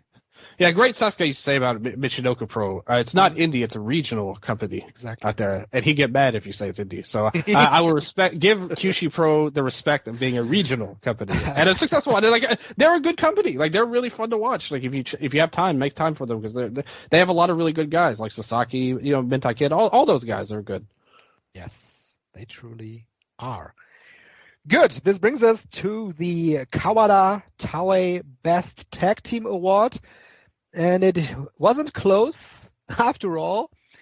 Takuya Nomura and Fuminori Abe ran away with the Best Tag Team Award. The Astronauts won this one. It was a little bit closer between the second and third place for the listeners. Kento Miyahara and Yuma Aoyagi won above Bishamon, Yoshihashi, and Hiroki Goto. And when I'm looking at my sheet, I have it in the exact same order, so I can't add anything to the listeners, Dylan. Yeah, I think those were the top three teams that you would look at. It depends on the order. I went with Kento and Yuma as my number one. I swapped 1 and 2 on that one if I were to make a vote. I think that their matches were bigger. They had more success to them, and the match quality was not that different. I think Astronauts had more, but Business Tag had bigger. Coming in there. And Bishamon, I kind of made the argument for them that if you put them in the position of an Astronauts or Kento and Yuma, they would have all the same, like they were just as good talent-wise, but they're not given the same opportunities. So I think their resume is lesser than the other two, but they're still a great team who deserve a lot of credit. But it's more so where they're at than anything wrong with their output, or they would be up there. But I would put Astronauts and Kento and Yuma is a very close 1 and 2. You could go either way, and Bishamon would be a third. Ultimately, what swayed me into the direction of the Astronauts was the final match of the year where they lost the tag title to Takeda and Tsukamoto. I thought that was an absolutely outstanding tag match to close out Big Japan's year and to close out that title run. And that's what put it over the edge for me. Yeah, no, absolutely. Astronauts were a great pick. I think there's a reason they won by so much as well. Yeah, they are just immensely popular, and they are each year they've been a great pick for each year that we've been doing this award, and it's crazy what kind of legacy they have built in the minds of Japanese wrestling fans already. We may be seeing them next year, right this time as well for 2024. It wouldn't surprise me at all if they repeat again. Jesus, we should have put that on our prediction show. Astronauts win Tag Team of the Year. Yeah, I think that would have been a safe bet. That would have been a 1. I think unlikely. Yes, not going out on a limb in any way. Yeah, let's see if anyone goes out on a limb for the Yushin Thunder Liger Best Junior Heavyweight Award, Dylan. The listeners gave this to Fuminori Abe with almost 25%. It's the second award for Fuminori Abe in this in our awards. Second place goes to Hiromu Takahashi. Third place to El Desperado. Do you have any of these as well? Doubled up for Abe. Love it. In the half-year awards, it was listed as junior MVP, and I argued against Abe on the basis that he wrestles heavyweights more than juniors a lot of the time. With the executive decision we made to change it to best junior for the Liger Award, I have no qualms about voting for Abe. So to me, yes, the best junior was Abe. Like there is no vote question for him number one. Yeah. Absolutely no question. This guy is an absolutely outstanding wrestler. Whenever you see him against any kind of opponent, you mentioned it, he wrestles heavyweights for the most part.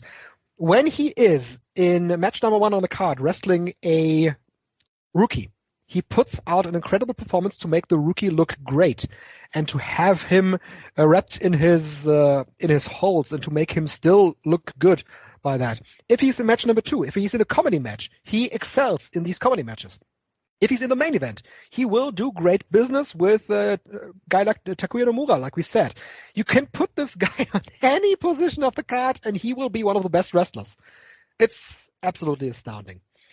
For me, number 2, my personal take here is El Desperado. He, in the end, at the beginning of the year, of course, he won the Junior Heavyweight Championship. I liked most of what he did in 2023. And number 3 for me from All Japan Pro Wrestling is Rising Hayato. Even though he did not win the Junior Heavyweight title, I came away thinking that you pointed out a lot, that he is probably their best junior heavyweight they have in the company, both from the wrestling part and from the gimmick part. Yeah, like the best all-around guy. Like maybe not the best wrestler, but he has more character than the other juniors. He would be my number 2. Number 3, I went with Hiromu. Like, as lame as his second half was, you can't deny he had a great first half to me, and I thought that was more impressive than Desperados. The thing is, any New Japan Junior is always going to be like in a tough spot for this award, because the second half of the year, by default, you are going to be a bench player. Like you're never going to be able to do that. And both men tried to stake it out on their own, working these indie companies. Desperado probably had a better run than Hiromu, but it wasn't as good as Abe's, like whatever he was doing, at the end of the day. So I think it's tough to go against Abe for this one. Some of the other ones you have on here. Natsuki Aoyagi, Master Wato, Titan. Yeah.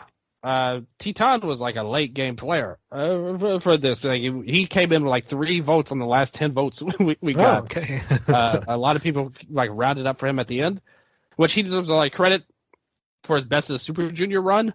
Outside of that, I think like his best stuff was in Mexico more than Japan. Doi, he's another one, had a great first half of the year, kind of wrestling all over the place. Hayato, love him. I wish that he could wrestle more and do bigger things as well. Yeah.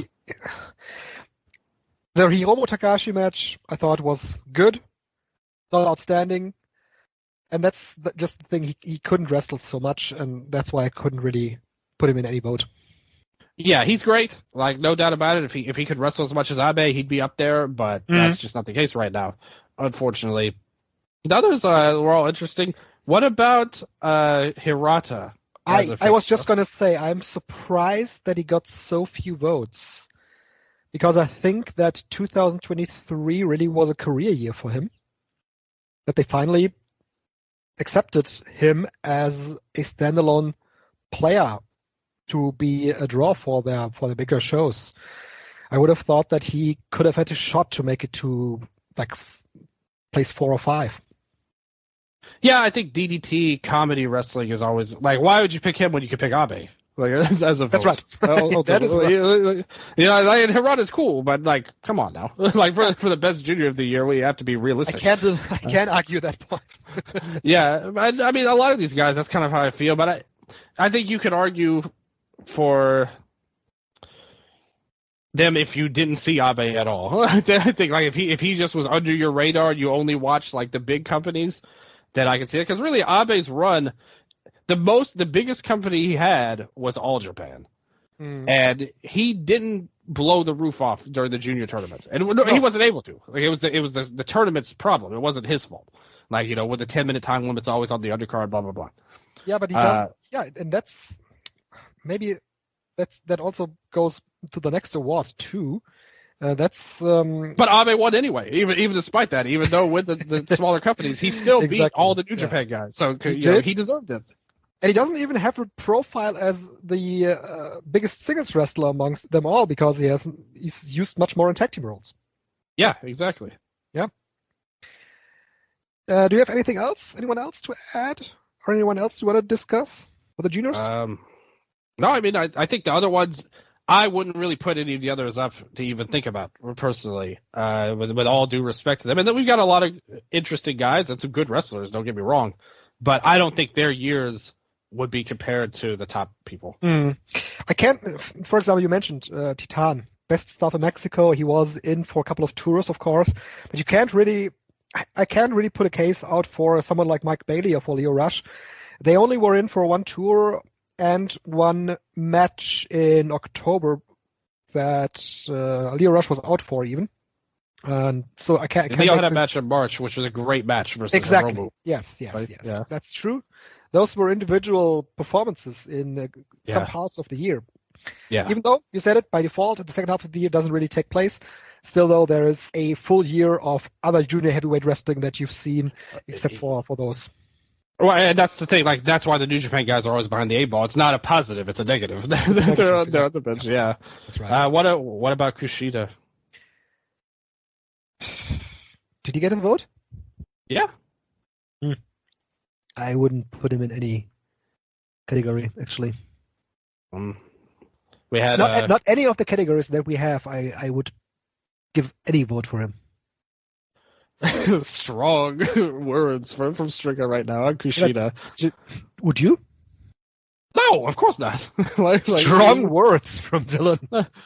Well, I'm agreeing with your strong words, so I guess that makes me an accomplice to that.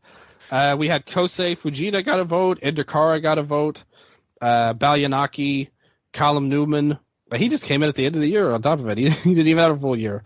Kaito Ishida, that's a good underrated vote to me. His title run was short, but it was really good. It was. Yeah, Lindemann. He's been kind of iffy for me this year, to be honest. Yeah. Drilla Maloney. He found himself. He improved as the year went along, but I wouldn't put his best stuff up against Abe's. No. And Kikuta, who's still not a junior. Yeah. I'm interested to see where Kosei Fujita lands next year at this point. Depends on if they really do anything with the guy this year. I mean, from the wrestling point, he sure has it in him. But will he get a great run? That's the question. I think he'll at least get a spot in the tournament, and he can maybe show off some stuff there. But again, like the New Japan guys, no matter who it is, I think is going to struggle for like an award like this. If you really look at the whole year, that to me really makes me not want to vote for any New Japan guy when you compare it to guys who have wrestled all year. Overall, like it had great matches like the whole time. It'd been a great wrestler the whole time. I think it's tough. Like even compared to the All Japan guys, I think they had more complete years than the New Japan guys. Yeah, agreed. Let us then go to the Hiroshi Tanahashi Trophy for the best overall wrestler in Japan. Dylan, make the start, please. Yeah, you look at the votes here.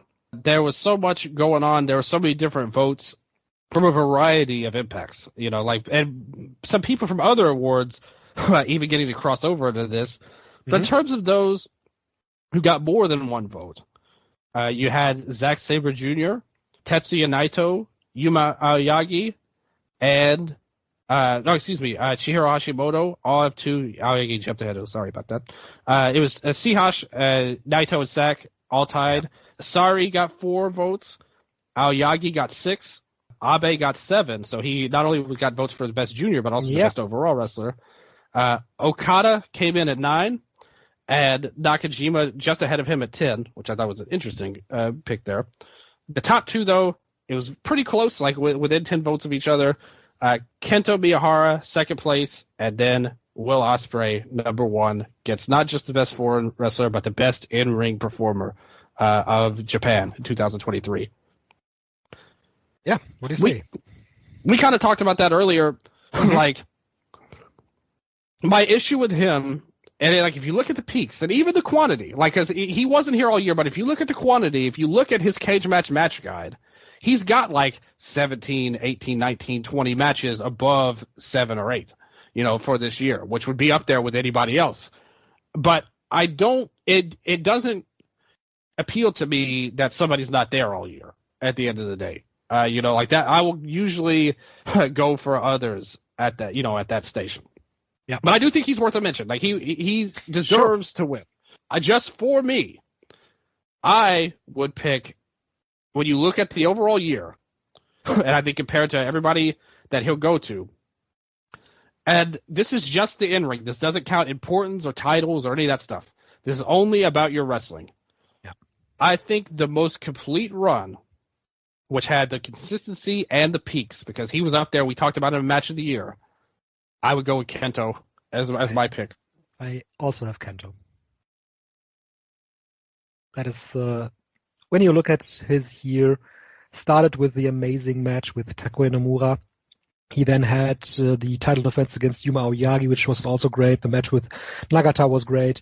Good run in the Champion Carnival. The great match with Katsuki Nakajima in July stands at 9.41.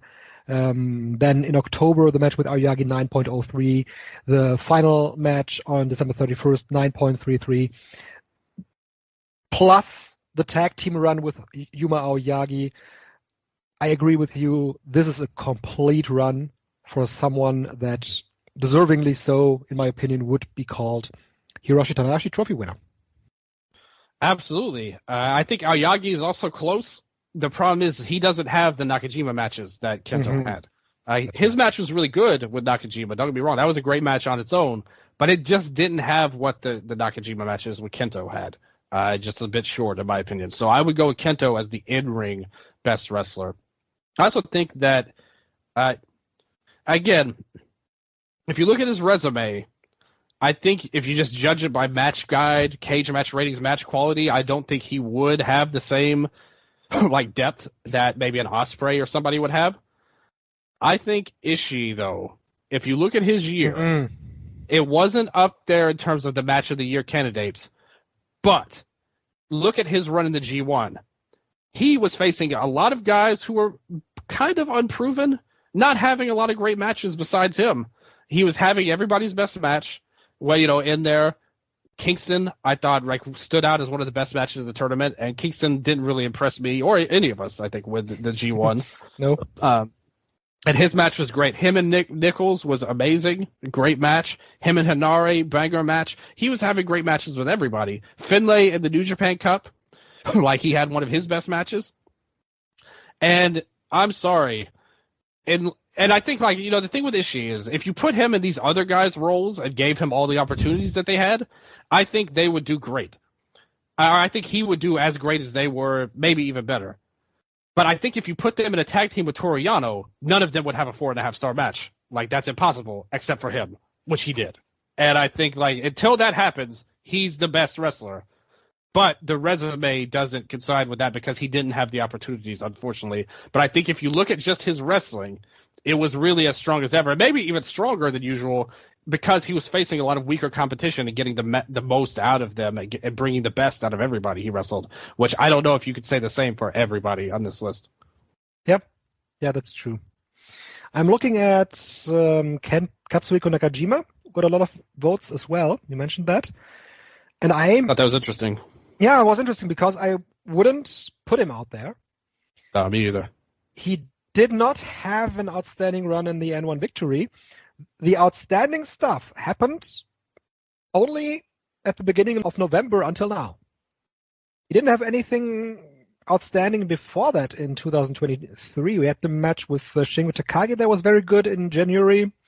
What else? The Jake And even Lee then, match. you're looking at a handful of matches for his year, like less than 10 that you could really stake your hat on overall. And I just don't think the depth is there. And again, a lot of that is Noah's fault and the opportunities. If he stays in All Japan for longer, maybe he might be able to have that big run. But for me, I agree with you for 2020. I think you could make much more of a case for Yuya Aoki in Big Japan Pro Wrestling. That he had and he's another one. Yeah, he's another one. Like, he didn't have because that's the thing, even with Kento, all of his best matches, Nakajima, Aoyagi's involved, like all of these great workers that he's in the ring with, he's not really, outside of the Saito brothers match, which I think is a big tip in both of their caps, like Kento and Yuma's. Yes. He's really usually always against great workers, like, around him and getting them out. I don't think he had, like, somebody like Aoki made the best of a situation that is, like, he's not facing the level of guys that Kento is. No, he had matches after the Okabayashi match. He had matches against Ryota Hama, Yasufumi Nakanoya, Hideyoshi Kamitani, Daisuke Sekimoto. Of course, Sekimoto, great wrestler. He's old, though, by this point. But all of these matches, I wouldn't say all of these matches were standout matches, but all of these matches had their qualities to it. And Yuya Aoki made the matches work for him and for his opponents. And he got the most out of those opponents. Like somebody like Ahama, he was able to get the most out of and make it work in a way that deserves a lot of respect. So it's one of those interesting things. But I think people will always lean towards, like, if you're doing research for this kind of award, I think everybody will look at the match guide, and see what matches they had. But if I look at the actual, like, pure in-ring skill that some of these guys shown, I think somebody like an Aoki has a great case, and Ishii as well. I think are both of those guys were underrated. They deserve some votes, in my opinion.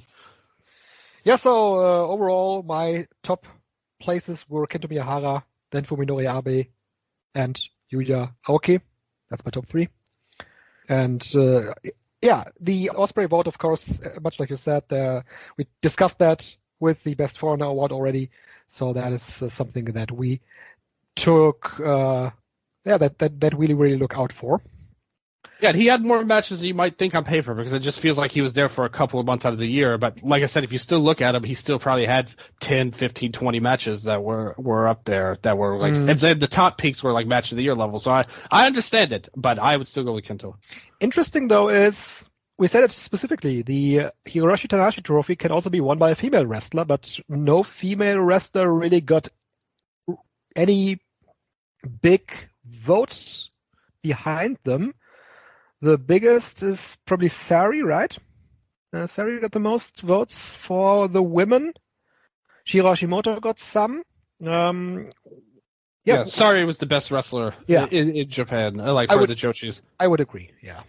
And it was a down year, like I said, for the whole scene. Like, it was a really down year. Like, Stardom is the one because they're the biggest, they get talked about. But every company had a down year, like, when it comes to the Joshi scene. In match quality business, whatever you want to say, it wasn't a good year for the Joshi scene in 2023 at all. And you can see that reflected in these votes. The amount of big matches just weren't there compared to how it used to be. Do you see that the scene could have a better year, 2024? You have hopes that Stardom can. Tokyo Joshi Pro, I mean, they had a great start to the year. They did. But a lot of guys, like, Wave at the start of last year had a great show on January 1st. A lot of these companies can start off strong. For a whole year, what they're setting up, I mean, it doesn't look great right now, in my opinion. I think that we'd have to see some people step up and some accessibility step up as well. For like the Sendai girls, you could barely see Seahosh wrestle, a lot of the times.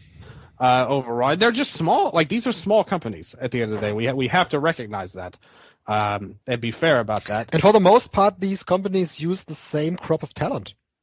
Look at Seedring, look at Sendai Girls, look at Wave. Yeah, there's people going back and forth to all of them. Pretty much there, and they're trying to do some different things. I mean, we'll see how it goes. Like, somebody like Mio Momono, she looked great at the first half of the year. The thing with Ozaki happened. A lot of people got turned off by that. But she's a great worker. There's a lot of great talent. They just need some maybe better support from the companies themselves overall. And we'll see if that comes to pass. Even Stardom, like I said, even the top company had a pretty down year overall by their standards. But so far, things have started off well. It remains to be seen if they'll carry that along. Like I said, even Tokyo Joshi Pro, they set up Watanabe going for the title, their big show. They have a tournament. Maybe they'll do something good with the tag titles. We'll see what happens overall. But right now, I will say that I'm not fully convinced that things are going in a better way. But I'm hopeful. I'm hopeful, but not confident. Yeah, I would agree with that. So, this brings us to the best moment. And when I'm looking at that, what we have in different ways that it was phrased, here we still go with Muto versus Chono, much like in the half year. And also Kaito versus Okada, the brawl still is up there. A great moment that was also called out by the listeners was Nakajima with the flowers arriving in All Japan Pro Wrestling. And also Nakajima's entrance as Inoki. It was more like he wasn't Inoki, he was Katsuhiko Fujita more than he was Inoki. Yeah, that's a good point as well. And the Saki Akai retirement received some votes. And from these, I do have the Saki Akai retirement ceremony on my number 3. I thought it was a very emotional ceremony, and I would also add the match and the finish of the match to that. When everybody left the ring to leave it to Mio Yamashita and to Saki Akai, that was a very poetic ending to her career. That was amazing. Diamante losing his mask at Kobe World, in my opinion, was a very emotional moment. But also, I agree with the listeners, the Muto versus Chono one more time thing at the big Tokyo Dome stage. I think that's an unmatched moment. Yeah, that was my winner as well. I agree with the listeners. I'm glad it won. It was the perfect end to his career. Just a great, lighthearted, fun moment with his like greatest rival and friend. Just to do it was so wholesome and great. There were different aspects of stuff too, like you said. With Nakajima, you had like 3 or 4 different Nakajima moments nominated in different ways. But to me, Saki's retirement was my number 2 as well. Again, such a wholesome deal to have so much into it. DDT like totally killed it with the retirement ceremony. Yeah. And on top of it, the build up to it, which had taken place, her retirement tour that led to that moment was the best, because a lot of these other moments really were like spontaneous. That was something that I built to, and it led to this amazing thing. Like, it culminated in this amazing thing that was even bigger than anybody could have expected. I also thought Diamante's unmasking was great as well, like very emotional, like you said. Even though, like, I was, a lot of what made that was the heel antics of Shun during the match as well, which led to that. It added so much more. Ultimo coming out was really cool, and all of that. I think Brooks, when he won the title and jumped into the crowd, I'm a big sucker for like super fan interactive moments like that, and I thought that was one of the best ones where it was so real, like this was for the fans type of deal. I thought it was like perfectly done and expertly done by Brooks there. So that would be in my number 3. Number 2 would be Saki's, and then the main one, the number 1 vote would be definitely Muto and Shono's match, quote unquote, at the end of the Last Love show. Let's stress it again that the New Japan Legends got this moment paid for by Pro Wrestling Noah. That's true. I mean, hey, it was the most attended show of the year, so you have to give it up to him for that. But yeah, like you said, it was on the Noah show, based all around New Japan guys there. I thought it was interesting. How Micah's red belt win was higher than the Cage. Like the red belt win got more votes than the Cage one, which that's what everybody pointed to, like among the Stardom fans. Recency bias in some cases is probably. You're right. Yeah, that's totally the thing. Right. Yeah, that's the thing. Which we talked about it with Nakajima. Recency bias. I don't disagree though. I thought that they made the red belt win feel like a big moment. I wasn't. I mean, it was cool. Like, it was great and all, the Cage deal. I wasn't as high on that as a lot of the Stardom fans. Me neither. To be honest. I thought the red belt had way more. Like they made it feel bigger. And I like the Cage. Don't get me wrong. That's a great match. and I thought the moment was cool. Like, it was great that they reconciled. But I don't think it hit the same way as Micah winning the red belt. But I was surprised by it because I think all the Stardom fans I know always loved the cage and loved that moment. But I was interested how that turned out to be the Micah thing. Like you said, maybe recency bias. But there were a lot of great moments picked here. I remember all this stuff I'm reading listed, and they all were really good in their own ways, pretty much. Even something like, again, another Stardom one, like Waka winning her first match over Nanae Takahashi. Mm-hmm. Yeah, that was a big build-up moment, yeah. Yeah, that was an epic deal. The Axis reunion. At the time, that felt like a huge thing. Obviously, that didn't really go too far. But the moment itself of them reuniting was like a great thing that happened. You had Tom winning the red belt as well in the biggest match, which that, again, I disagree with the decision, but they made it feel like a big moment when it happened, for sure. Ueno, that was really well done too. When he won the title, Takeshita patted him on the shoulder. Mm-hmm. That was very good. Look at all these great moments we have to pick from. This is my favorite category. I'm just personally. looking for the moment, but I'm not seeing it here. What is it? I thought that the G1 final was a great moment. It was the Naito and Okada match, and I thought the atmosphere in Sumo Hall was so special and so unique for this match. Yeah, because everybody knew, okay, this is the match, and they had to know that this, of course, wasn't the final one. We would be getting this match at least one more time for the title, but for the final of the G1, this was the perfect match to choose, and the crowd was completely in for it. And that's another one. Another story of the year was the tournaments. The whole tournament was really flat a lot of times. And then the final came, and you had a great number for the show. Everyone bought into Naito and Okada. And that was like a spectacle. Like, that was one of those true spectacle matches where the crowd just were totally locked in, just like you said, in a way they really hadn't been. And Naito coming off the great match with Ospreay in the semifinals as well, had a lot of buzz. So, that was a great moment. I'm surprised that didn't get any votes. You're right. Yeah, me too.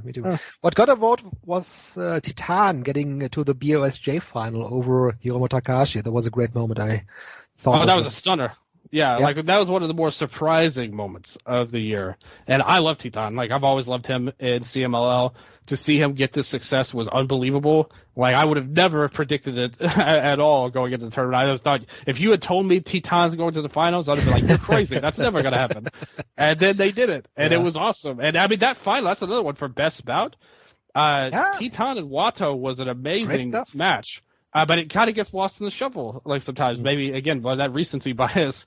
And that's another thing that makes it so impressive that the match from January 4th won, because it had to last all year to get that way, which is always one of the hardest things. I don't think any of the matches from Wrestle Kingdom this year will win, for 2024. I don't know if I'd vote for him now. Fujita Hayato on stage? Well, that's a moment. I'm talking about a match. Oh, match. Yeah. Okay, yeah. Okay.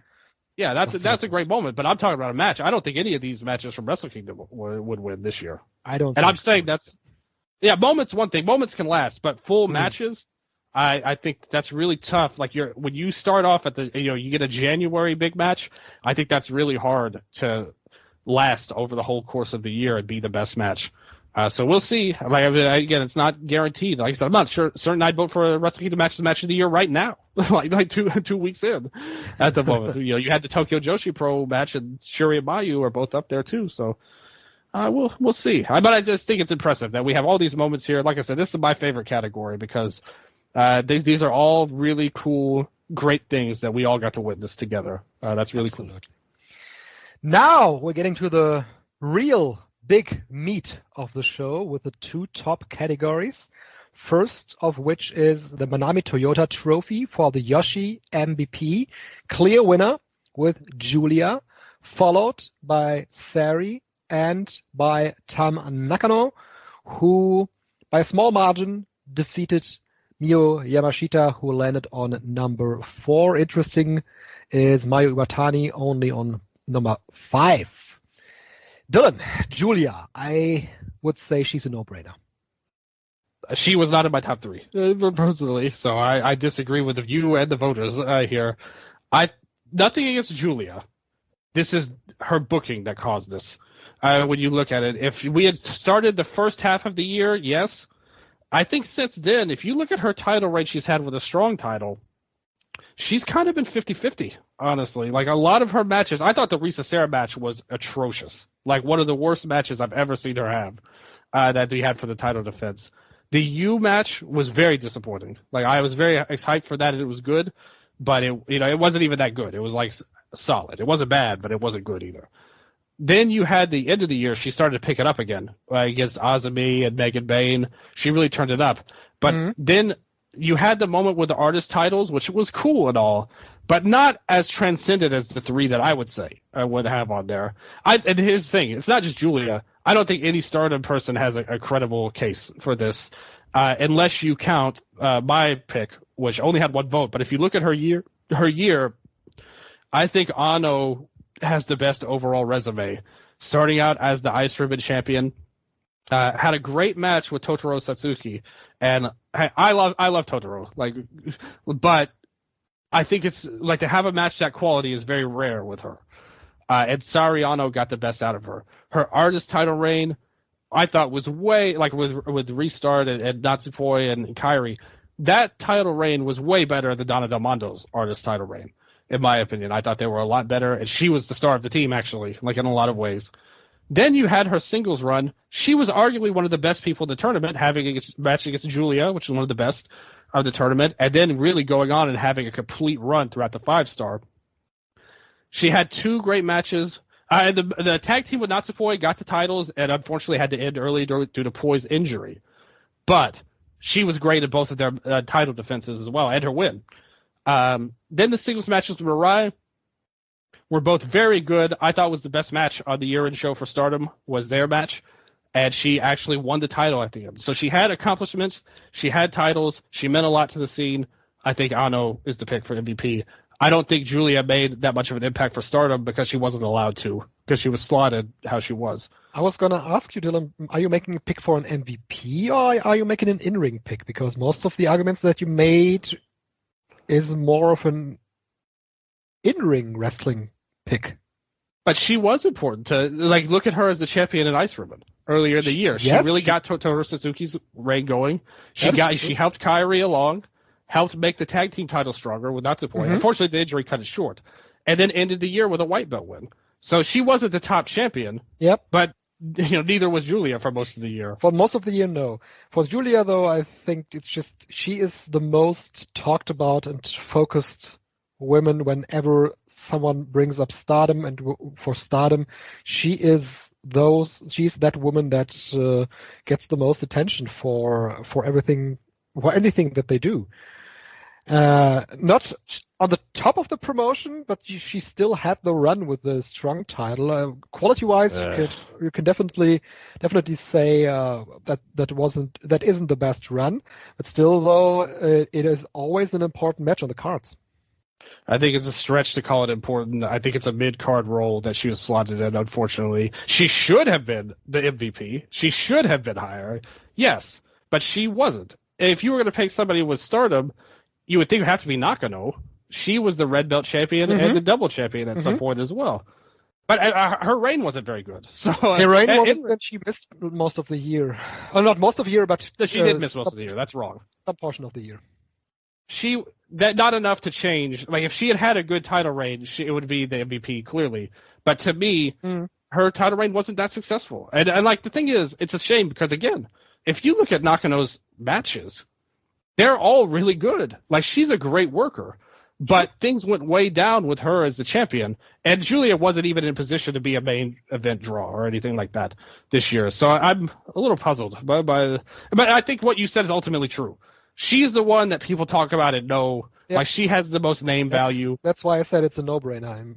That's if you look at it, if you make more of a research like you probably did on this award, you may end up with Saori Ano. Saori Ano, though, that's Ice Ribbon after all, and Ice Ribbon is just not a company that gets focused upon a lot. Right, that was the first 3 months. The rest of the year was with Stardom. Yep, that's true. In my top 3, I do have 2 others. I have Sari on number 2 because when she came back, she made immediate impact to the scene, not only with her own booked shows, but also with the shows that she was on. I thought every show she was on got a quality boost, and every show that she was on also got a boost when it comes to attention that was put up on it. That's definitely on her. And number 3 for me, Mio Yamashita for TJPW. She was in the US Independents in the summer a lot. The beginning of the year, though, she won the Futariwa Princess Tag Team Tournament with Maki Ito and won the Princess Tag title. And at the end of the year, she finished the year as Princess of Princess champion, once again reclaiming her position as the most important woman on this roster. Yeah, it sucks. Like, ideally it should have, again, like kind of like Tom with Tokyo Joshi Pro. Like, Mizuki should have been that person. Like, she was built to be the top star. She's not, though. Yeah, exactly. Like, her title reign wasn't successful, ultimately. Even though she's a fine worker. Like, nothing wrong with her as a wrestler. It just, we have to be honest at the end of the day. Yeah. Yamashita, too much time in America, in my opinion. Like, the last 3 months she came through. With the big match, but I don't look at her as that. I think this is the problem with this award coming into it. There really aren't any great candidates. Like last year you had Shuri right there that you could easily, like everything made sense for her. She was a great worker, top draw, had the biggest show ever for Stardom. Like, all of those awards made it easy for her. This year there really is no great candidate overall. You have to look at everything really deep to get in there, or you're just going to say Julia because she has the biggest name at the end of the day, because it's the easiest. And I think there's just not any great candidates up and down. I also think Nakajima deserves a lot of love, but she's another one where it's like, if she wrestled more, she could be that top person overall. But, in Seed Ring, it wasn't, the company's far from booming at the moment. She's more like the glue that... Yeah, she's like the glue that keeps the ship afloat than anything else. Like, without her, the company would probably collapse. Like, in all honesty, which it may collapse anyway, regardless. As things go along. Sorry, great pick. She was my number 2 as well. The wrestling was great on an indie level, of course, not attracting big houses, but her matches ruled. Like, she was the best worker. I wouldn't say it's tough because she did make a difference in a lot of ways to the scene overall, but it's at a smaller level, so it's kind of tough for her. But she deserves it. Like, her getting a vote is worthy. I would put her over Julia easy in my book. Yep, you made your case for that. That's definitely. I see your point. I do see your point. But I'm not the be all end all. The fans voted for Julia, and I respect it. And the thing is, Julia, I wish it was so. Like, I wish all of this happened. It was one of the worst decisions to me to take the title off of her, and who knows where she'll go in 2024. But I mean, she's a great talent, like, amazing worker, one of my favorites. Like, honestly, like I said, if it were up to me and I was the head chief of Stardom or whatever position they have back there, she would be the Red Belt champion all year, and we would have had a great year. But unfortunately, it didn't happen. Did not. Yeah. So the final category is the Kenta Kobashi MVP, who was the most valuable to their promotion, thus absolutely essential. The listeners went with Kento Miyahara, 30% of the votes for him. Keno is on number 2, if I'm not mistaken. Yes, he is. Yes. Slightly above Yuma Aoyagi. And then we have a big gap to the next Tetsuya Naito. I'll just say, Naito, Ospreay, Nakajima, Okada, Brooks, Higuchi, Abe, and Nakano all had more than 1 vote. Yes, that's exactly, yes. I went back and forth with my picks. There were years where I had considered, for example, like you said, Shuri was there last year. You could have easily picked her as the overall MVP. For this year, I went with Julia on 3 for the reasons I gave for the Yoshi MVP, but nowhere close to the top 2 that I had. I have Keno and Miyahara on here too. I ultimately went with Keno because I think this year, he was so important to Pro Wrestling Noah. You said it. They didn't have a good year, and whatever Keno did helped them out to outdo whatever stupid decision they went with. Whatever Keno did, he erased the shadows that were over the company. And his YouTube channel is so successful. He's always the most focused guy on social media for Pro Wrestling Noah. He ended the year on top as GHC Heavyweight Champion. He always has the greatest matches in the company. He has a great following. He reinvented himself as Blue Keno this year. He's a different character now that he, in comparison to what he was in his days with Congo. And overall, the biggest name for the company that they can show. Kento Miyahara, also, of course, very important figure for All Japan Pro Wrestling and key for developing talent like Ryokyo Honda. It has really been close. Ultimately, I thought that Kento Miyahara hasn't been the ultimately focused guy in All Japan Pro Wrestling this year. There have been others that carried the main event positions, but he was very important for the company's growth and for the company itself as an ambassador to going to the Tokyo Dome, getting a great reaction, going to Pro Wrestling Noah against Nakajima, getting a great reaction. So that is really the two that it should come down to, in my opinion. What's your arguments against Yuma? My argument against Yuma is the treatment in the final months of the year. Yeah. That's the sad part, right? Because I think for most of the year he was the champion, so he was obviously more vital to the company, at that point. But then the end of the year, he kind of, he took such a big step back that it's kind of hard to ignore, right? Keno's a great pick. Kind of like what I said about Nakajima, although they have a lot more money behind them, Noah. But he's kind of like the glue that holds it together, in a lot of ways. Where with Noah, no matter what's going on, you can always count on Keno being, and sort of what you said about Julia as well. Like, he's somebody that's his name is known, even if you're not necessarily a big Noah fan, or you see his clips on Twitter or something like that. He's always one of the top guys for that end. And he's so funny, too. I don't know if that makes an MVP, but it's true. He is. I'm not saying he's not. I'm just saying that wasn't one of my big candidacies for him overall. And he is. He's awesome. Like really cool guy. Great YouTube channel. Put him in the body bag. Yes, that's right. The trash that bag. Would have buried any other guy. Would have been buried, but Keno made it work because he's so funny.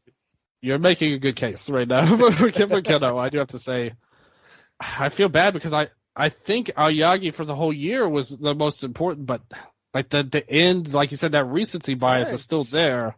And it was a tough fall off for him. At the end, it's kind of like they determined that Kento was the more important guy themselves, let alone the fans. So I think it's rough. I think I'll still go with the Yuma, though, because if you compare the 2 months to the 6-8 months that came before it, I think he was the most important player for All Japan. Whereas Kento, you could argue Nakajima was the more important guy the last 2 months, and you can't count that as an MVP case, in my opinion. I think narrowly I would go with the Yuma, even though your point made I took well, and it made me think a little bit more, I have to say. Keno deserves a lot of love, too. I think that was a great pick. Those are the top three to me. Kento, Yuma, and Keno would be by far the top three. And it just kind of, any of those would have been good picks, in my opinion. Everyone else is a step behind. But, Kento wins. So overall, though, overall by the fans voting in, I think it's a good pick. I think he would have been one of the ones he's definitely in my top three. Yeah. You have a lot of good case for him. Let's look some of those that also got picks, like, for example, Katsusara Higuchi. He's not essential. Yeah, great worker, but not at the level of, in terms of push and vitality to the company overall that he meant. For he didn't make a big difference. Fuminori Abe, you can make a similar case as for Sari. He is absolutely essential to the independent scene. Yeah, I agree with that. Like, I think overall... Okada? No. That's the problem. I mean, he did some of his best work. If it was the half-year awards, like, him getting votes made a lot of sense. For the full year, he did draw one of their biggest houses in the G1 final, and I think he was a big part of that as much as Naito was as well. But overall, he's largely been in the six-man title scene. So, I wouldn't vote for him as MVP this year. But he had a great year. Like, he did a great job. Exactly. Naito, we discussed a couple of weeks ago on one of our shows. He's not buying it. No, not buying it, not the focused player in 2023. We'll see where he lands at the end of this year. This year, he has a shot to where he could do it, but... He did get the Tokyo Sports MVP, to be fair, for this past year. He did, sure. Big deal, very legit. Of course, yeah. Yeah, very, very legit. Yeah, that concludes our 2023 Eastern Lariat Awards. Dylan, conclusive thoughts on it. Are you happy how this went? Of course. I'm so happy that we got so many votes for it. It meant the world to me to see so much. Really accomplished a lot of goals. I mean, this almost doubled last year's end-of-year awards votes, which I was happy with last year. But this year, I'm really happy, obviously. The whole show really took a step forward. That's key to it, I think. That really shows us that we do a lot of things right with this show, and I'm happy for that, that we always seem to grow our listenership. Very happy. And I'm happy for that. Always new followers on Twitter. Mm-hmm. Instagram's done pretty well the last couple of months. Shout out to you, Marufuji. Yeah, that would be Marufuji following the Twitter, of course. Like I said, whenever we talk good about Marufuji, remember we're compromised. Yes. we cannot criticize him. He is our overlord, Naomichi Marufuji. He's just happy we spelled his name right when we tweeted about him, which Impact couldn't do when he was there. Marufuji? Yeah, they call him Marufuji with the G instead of the J. Reminds me too of the time when Ring of Honor put that graphic out with Tetsuya Natsuo. Oh my goodness! But I think all of the voters were good. Like I said, all of the awards winners, like I had different opinions. Of course, we all have different opinions, but I definitely saw all of them. I would say the strongest one would be the Julia one that I disagree with. But it's still like your points made for her were also accurate as well. Like I can't argue those things either. So I really have. It's not like there was somebody I think like, oh my god, I can't believe so and so won like this one. Like this makes no sense. There's none of them that doesn't have a reason behind them. I would say. So I think the voters did a great job overall, and I'm very happy. Congratulations to all the winners. I made a lot of graphics eventually in the next coming weeks before, our next show. I'll put some graphics up for everybody, celebrate, keep track of the awards. They will go down in the annals of time as the Eastern Lariat Awards 2023 winners, and well-deserved. Thank you to the listeners as well for your participation. Thank you very much. Which now brings us to the final part of the show, which we announced at the beginning. We are making the first two inductees for the Eastern Lariat Hall of Fame, wrestlers that are important to the show or have been important to the show in its history. And you and I, Dylan, we had immediate thoughts who we wanted to induct to this Hall of Fame. And given the impact that your pick had on our show, the scene, and pro wrestling overall, I would like to make the start and offer you the main event position for the show. If you're okay, you're welcome to. No, absolutely. This was your idea and your plan, and I want to see it through to your vision. And I would love to hear what you have to say. Since we can't have speeches from the individuals, we prepared. Maybe one day we will. Maybe one day we can. We prepared some facts and some bullet points to induct them into our Hall of Fame. The first ever inductee into the Eastern Lariat Hall of Fame is none other than Saki Akai. Saki Akai was born on January 24, 1987, a fashion model, talent, gravure model, actress. Her father was an actor and former professional boxer, Hidekatsu Akai. She had a twin sister that died very young. She started out her career with various modeling jobs and in 2009 landed her first big gig when she was selected as the 2009 K1 Image Girl. On July 3, 2013, it was announced that she would officially make a pro wrestling debut at DDT Peter Pan in Sumo Hall on August 18, where she won, teaming with Cherry and Masa Takanashi against Hikaru Shida, Hiroshi Fukuda, and Yoshiko. She used the color red for her first gear that day. Her first steps in pro wrestling, however, she made in 2011, again alongside Hikaru Shida, in a 10-minute exhibition match against Makoto and Tsukasa Fujimoto for Ice Ribbon. After making a debut for DDT, her stardom rose quickly to the point that she even challenged Yoshiko for the World of Stardom Championship at the year-end Climax 2014. Tokyo Sports, very controversially at the time, named her the Rookie of the Year 2014. She went on to call one of her finishing moves the Rookie Award. For an iconic photo, she posed with Hiroshi Tanahashi, the MVP winner of that year's Pro Wrestling Grand Prix. In her first 2 years, she won the Ironman Heavy Metal Weight Championship twice and 24 times overall. The last reign started and ended on September 30, 2023. At Peter Pan 2015, she teamed with Genichiro Tenryo and Sanshiro Takagi to take on Shuji Ishikawa, Katsusada Higuchi, and Meiko Satomura, a match that saw Takagi defeat Higuchi with a sit-down Himawari bomb. On that show, she wore a new gear, the pure white costume with lace high neck. 2016 saw her in a feud with Liliko that spanned over big DDT shows in the first half of the year and culminated at Max Bump in April, where she put away Liliko with a sleeper hold.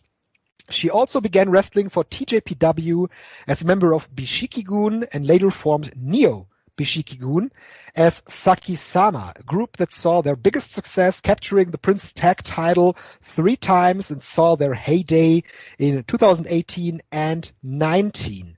The group later made special appearances on big TJPW shows.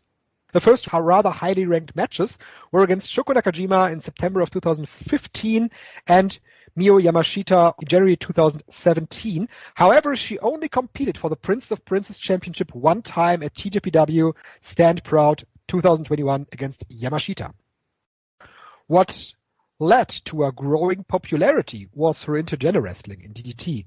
So in 2015, until the end of the group in 2019, she started to team regularly with Shuten Doji and thus her later stablemate in Eruption, Yukio Sakaguchi. She played the Aztec god Quetzalcoatl in the stage play Fate/Grand Order the Stage, Absolute Demonic Front Babylonia, and adapted the modified Gyakuchi used in the play as her wrestling move and named it after the character's name, the Quetzalcoatl. In 2019 also was the year of her getting more and more exposure and grasp of the structures and mechanics of pro wrestling as she started her Oki Bariyasu 7-match series in which she competed against Tsukasa Fujimoto, Sakura Hirota, Rina Yamashita, Miranda Gori, Shuri Saoriano, and finally against Meiko Satomura. Akai won 3 of these matches against Hirota, Gordy, and Ano.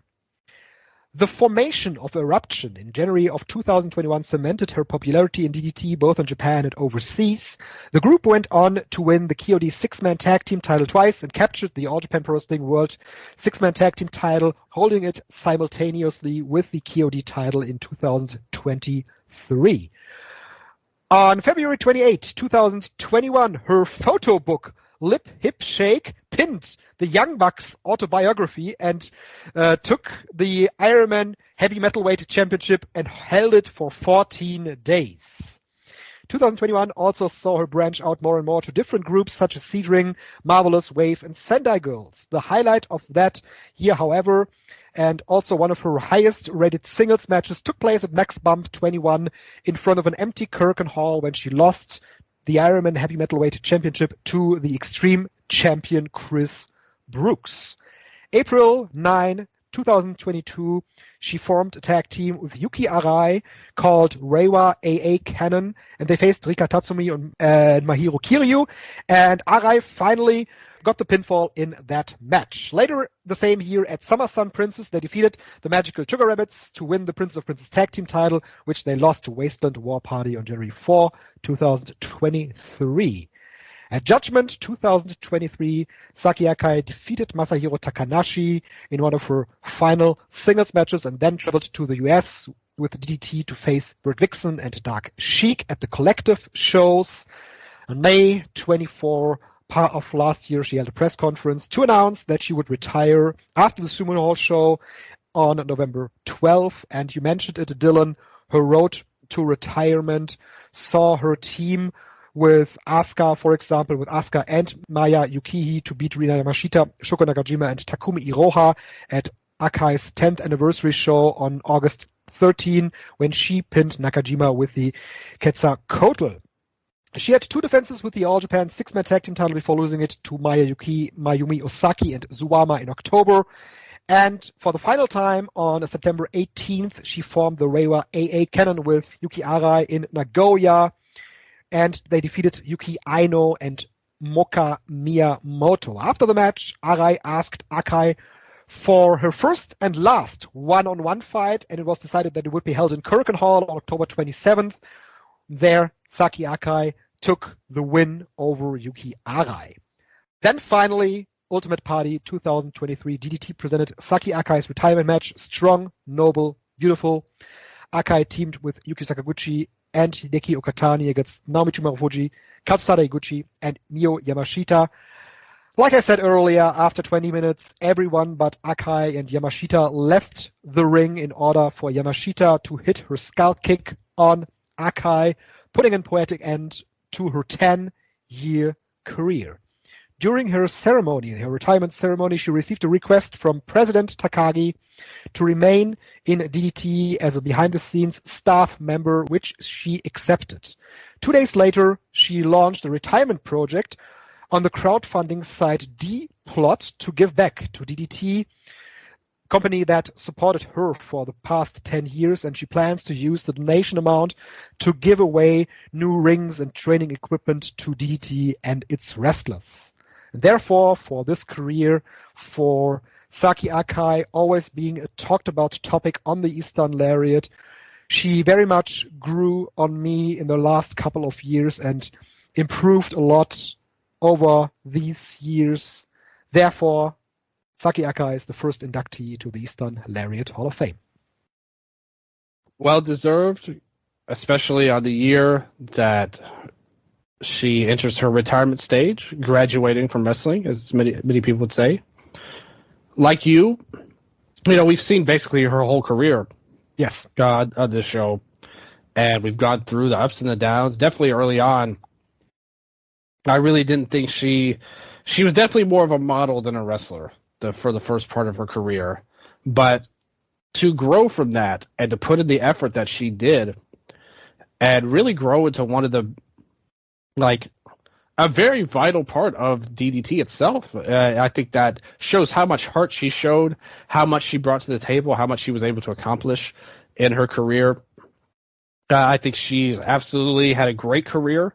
And, you know, been a champion without a title for most of it. She wasn't one of the main event players a lot of the times, but she made such an impact. And I think the retirement tour really cemented just how much she meant to almost everybody in Japanese wrestling, because she was wrestling in places she never had before, men's companies, which obviously she's known for at DDT, but even in All Japan, she got to hold an All Japan title. Yeah, as a woman. crazy, right?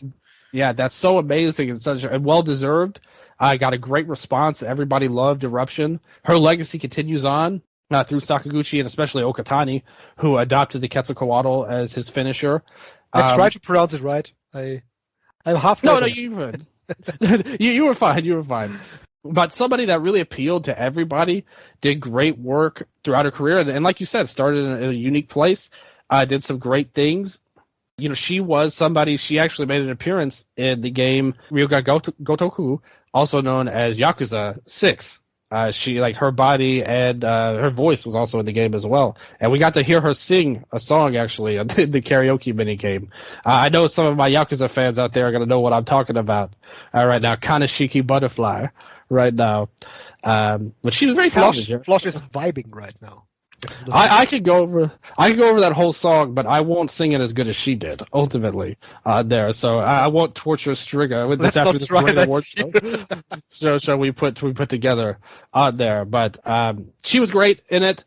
Showed her talent, multi-talented ways, and she just had a lot of heart and passion for wrestling, which I love. You know, I always say, you know, a lot of times, especially when I wrestled, a lot of people in wrestling had a real grudge against, like, quote-unquote outsiders coming into wrestling. Maybe a lot of times it wasn't necessarily models. It was more like for guys, like, so in America, say a football player couldn't make it in the NFL, that he went to wrestling. That would get a lot of heat automatically for everybody. But I actually think that's really cool. If you can come into a place and learn to love it and grow with it, I think that's just as valid as if you grew up with it. And Saki Akai really showed how much passion she had for wrestling, which is the greatest compliment you could give to any wrestler. So great pick on your part, and well done to start off the show. Thank you, Dylan. And this brings us to your pick and the second inductee to the Eastern Lariat Hall of Fame. That is correct.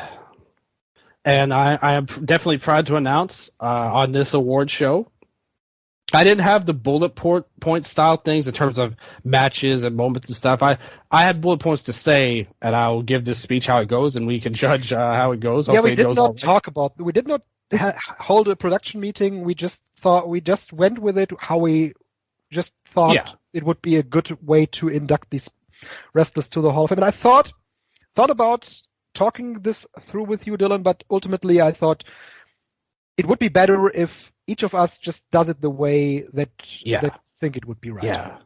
And I think for this nomination, I would want to speak from my heart anyway. Absolutely. So I'm still very proud to announce on this award show, which I've loved doing, and I'm so happy that we had such a great turnout. I hope everybody enjoyed the show for the whole year, but especially the award show. And thank you, Striga, for coming up with this Hall of Fame concept, which I love. You know, I sometimes I feel like I always have all these ideas, and then when you come up with an idea, you really came through clutch with this one, and I really appreciate that. So this award show spectacular, brought to you to the whole world by the Eastern Lariat, of course. And this particular portion, it's not unlike the other awards. It's not as a result of any fan vote. Certainly not meant to serve like the purpose of highlighting the best of any singular year, right? Mm-hmm. You know, thanks to your thinking, we started this Hall of Fame, and it differs. You know, we mentioned it earlier. It differs from maybe how some other Hall of Fames do it. You know, maybe built upon the impact of wrestlers made on wrestling as a whole.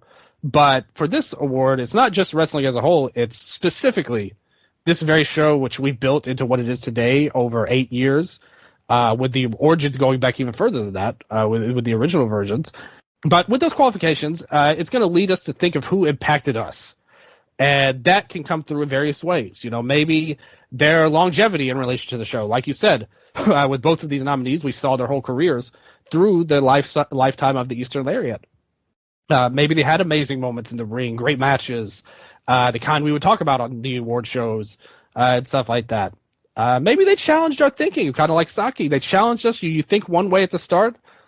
We think about them as wrestlers, influenced us outside of the ring in some ways, or we were just really happy to see them influence not just us, but maybe the fan base as a whole, and what the feeling of seeing, especially for me, I get this feeling a lot.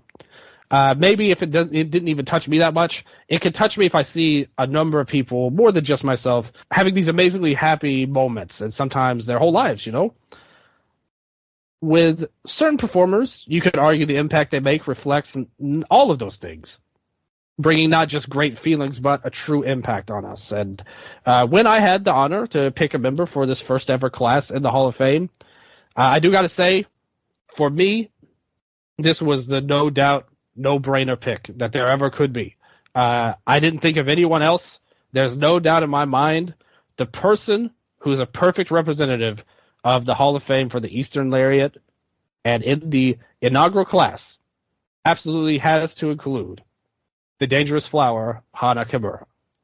I always say that wrestling is the closest form of entertainment to being a microcosm of life. I know you guys have heard that before. The wins and losses, the ups and downs, their meanings and importance on a micro level kind of change as time goes along, right? We even talked about it on the award show a little bit. Sometimes things will last with you. Sometimes things you thought were great won't last, and we'll all change our minds and stuff. But the things that are truly special, what we always remember most in life, just like in wrestling, aren't necessarily the wins and losses, the successes, failures, but what you were made to feel. Whether it's by a match or a person or a moment in life, that feeling stays. And so when it was my turn to pick, the choice was a no-brainer. There are so many emotions and things we were made to feel by Hana, who I think a vast majority of our listeners would agree touched all of them in a similar way. And not just for one thing, but for everything years in. You know, going back to her start, she was born into wrestling, through her mother, Kyoko. She had a very successful career in her own right, take nothing away from her. And Hana, technically it goes back, I posted this on Twitter when this all started, but technically her first match took place before she was even 10 years old, which saw her become the DDT heavy metalweight champion in her first match, defeating Tandy Mouse, a longtime comedy wrestler at the time, and then Kyoko beat her back for the title as well. So right away, she was right in there from the beginning, from when she was born, from what she meant. That was all a part of her journey.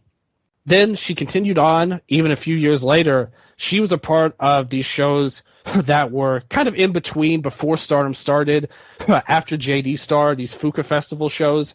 Hana was a big part of that to try to become a dancer, try to become an idol, which I think a lot of young girls in Japan have that dream as well, which Hana had as well. She came in there. Obviously, her stage name was Hana. She started off, she was a ring girl in Pancrase as well, around the time she started wrestling, which her stepdad was a fighter for. Her name again, Hana, there, always staying by true to her name. But that led to her training with Wrestle One. She was like, for the early portion of her career, even though she was young, she was really their crown jewel, their prized girl. And she wrestled all across the indies. Many of the people she wrestled had already wrestled her mom years before, and it gave her a very streamlined path of growth, which she used wonderfully to turn into the kind of performer that, could be set to carry a company on her back and win tournaments, which many people, myself included, think that she was being primed for anyway. But even before that, we saw how much she owes to this day, but even at the start of her career to her mom. This induction is practically for her as much as Hana herself because of how much she meant and how much she's kept her name alive with her tribute shows, which always means so much overall. But for Hana, from the indies, going to Stardom, from joining Oedo Tai just like her mom and leaving, to her colorful, very funky and wild attire, even down to who she was just becoming as a wrestler in the ring, she was really hitting her stride and having some awesome matches and leaning into her brawling style, which really came through. And she had the honor to compete in her mom's final true match. And at the same show, she teamed with Kyoko and her stepdad, Isao, who is an MMA fighter as well. I just think back to that moment and what a thrill it had to be for all of the family, to wrestle and taking that torch from Kyoko just as special, right? On a personal level, I really relate to Hana too. A lot has been made of her being half Indonesian and the trouble she sadly experienced through it growing up and how much of a part of people would talk about. But also the fact is that her blood father was out of her life when she was still just a baby. Never mind the fact that my own blood father was a different race than my mom. I never got to meet him either.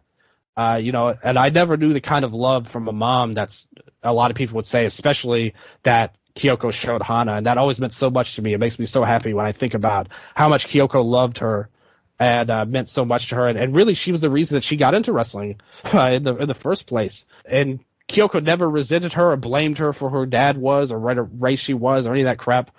She gave so much to Hana and helped raise both a wonderful child and wrestler.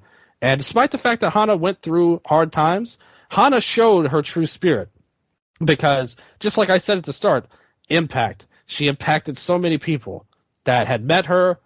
She touched the heart of her many friends in wrestling and fans all over the world. Basically, day one, she was a favorite of everybody. Like even before she became a star. And on the Eastern Lariat, we literally experienced her entire tragically short career, unfortunately.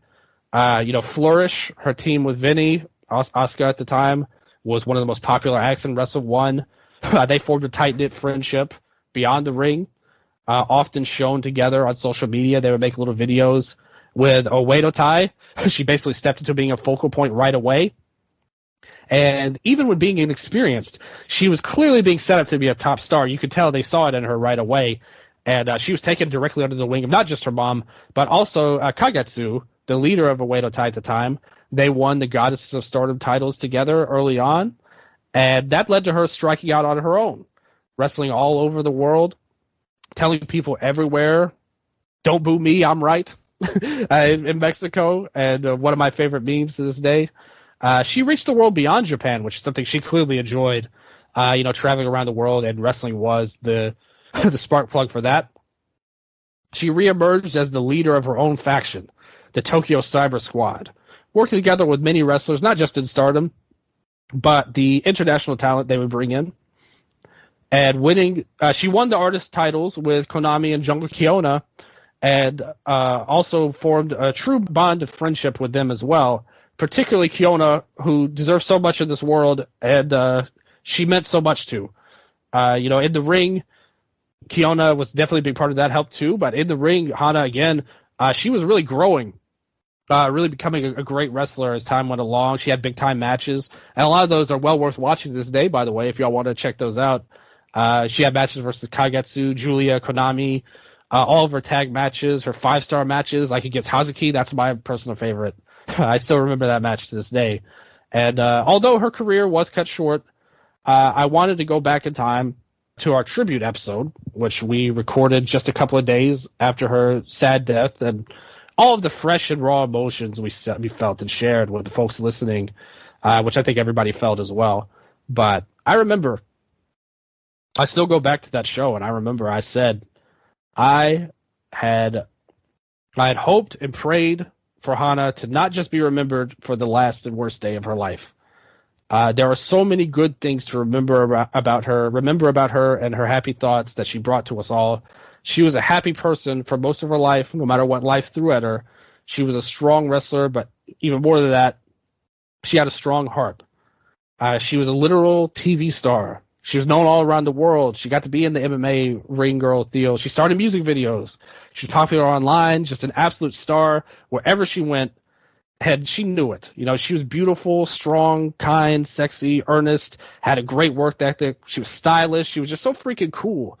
And she was a great wrestler and a person that will forever live on in so many people's hearts. And I'm going to quote her mother, Kyoko, before I leave it here, when, in her words, she said, "If you're in pain, Hana will be in pain too. Please keep the fun and lively memories of Hana in your hearts." And I remember on that show we recorded, it's up to you to determine if those fears came to pass. I didn't want her to be remembered for the last day. But I can promise you this. Hana Kimura, we love you and miss you so much. And as long as I'm around and have any kind of voice in this wrestling game, and as long as this show, Eastern Lariat, is around, you won't be remembered for that day. Hana Kimura will be remembered for how great she truly was, how she should be remembered. Hana Kimura will be remembered as a Hall of Famer. Congratulations for that. Congrats, Hana, and I really think that these have been very emotional words on your end and very true words. I loved the episode that we did. It was almost therapy for us at that point. Just talking about her career, and the impact that she had on the scene. I think that the impact can't be overstated. There's so many people in wrestling that have fond memories of Hana Kimura, and the tribute shows, the memorial shows really show that. It has come to the point that it is a celebration of her life. And that's really what we should remember. You mentioned the friendship with Asuka. Flourish has been one of my favorite teams back in the Wrestle One days. Yeah. It has been an incredible journey, and I'm so happy that we were here and able to witness and cover it. And now we have decided to give her the second place in the inductee in the Eastern Lariat Hall of Fame for good reason. Hana Kimura has been a vital part of this show for the last couple of years, and it will continue on. Like you said, we will never forget Hana Kimura. And that's where we stand at the beginning of 2024. Absolutely. And the Hall of Fame will continue on for years to come. And these wrestlers that are in it, who made an impact on us and the show and the fans, they'll always have a place in there, and they'll be remembered how they should. And I think that's, for her especially, is very important. So very happy that we can honor both the inductees. We're well-deserving, I would say. Hana, to me, was definitely, and again, I bring it back to Kyoko. I love that we have these tribute shows now for Hana, every year. At first, it was all these emotions, and as times went along, it's really led to the great part of these. It's obviously a tragic circumstance, but it keeps Hana's name alive. It keeps her remembered in the good ways as well. And it's something I really believe in, and I love what Kyoko's doing. I so admire her so much that she's helped keep her daughter's memory alive in a good way. And hopefully, in some small way, the Eastern Lariat will also help keep her memory alive as well. And hopefully all in the best ways, the good memories we can share that we all felt from her. Absolutely. So, Dylan, that is it. Episode done. I'm really happy how this turned out. Absolutely. I can't add any more. I wouldn't have done it any other way. This is how the listeners presented it for us, how we decided to have the Hall of Fame. I'm happy. Absolutely. It couldn't have gone better. Like the awards themselves, I was so impressed and so happy. Again, I cannot thank all of the listeners enough. All of the people who voted, no matter who you were, what you did. Maybe you have your own shows. Some people out there host their own shows and came on to vote for this. Some of them are just loyal listeners and people that always vote for the awards. And we have so much love for you guys. I always say that the fans make the show more than anything else. And like I said, getting nominated for the award was cool. It's like vindication and all of that stuff. But I have what I need from the fans of the Eastern Lariat. I don't need an award to tell me that we've done a good job on the show. I know that our listeners have come through for me personally on many levels. Like I said, no matter what's going on, they have just always came through, like I said. And I have so much love for the listeners out there. And these awards, hopefully, because you guys all delivered for sure, I hope that we delivered in your thoughts as well. A wonderful show that we hope it is, and hopefully the Hall of Fame will continue to succeed and be a great thing like it was this year. And I promise, I've made some graphics. I showed some of them to Striga too about the Hall of Fame. We're going to put that up there. I'm going to put that as like the header on the YouTube and the Instagram, and maybe you can put it on Twitter if you want. Maybe we need more people. I don't know. But we're going to make sure that the Hall of Famers always have a place in the Eastern Lariat, and all of the award winners will be coming through as well. But I put a lot of work into them, and hopefully, as I said, you guys were amazing. I hope that we fulfilled our end of the bargain to you all as well. Hopefully, yes. So thank you for your votes. Thank you all for listening. This has been the Eastern Lariat. Goodbye. Sayonara.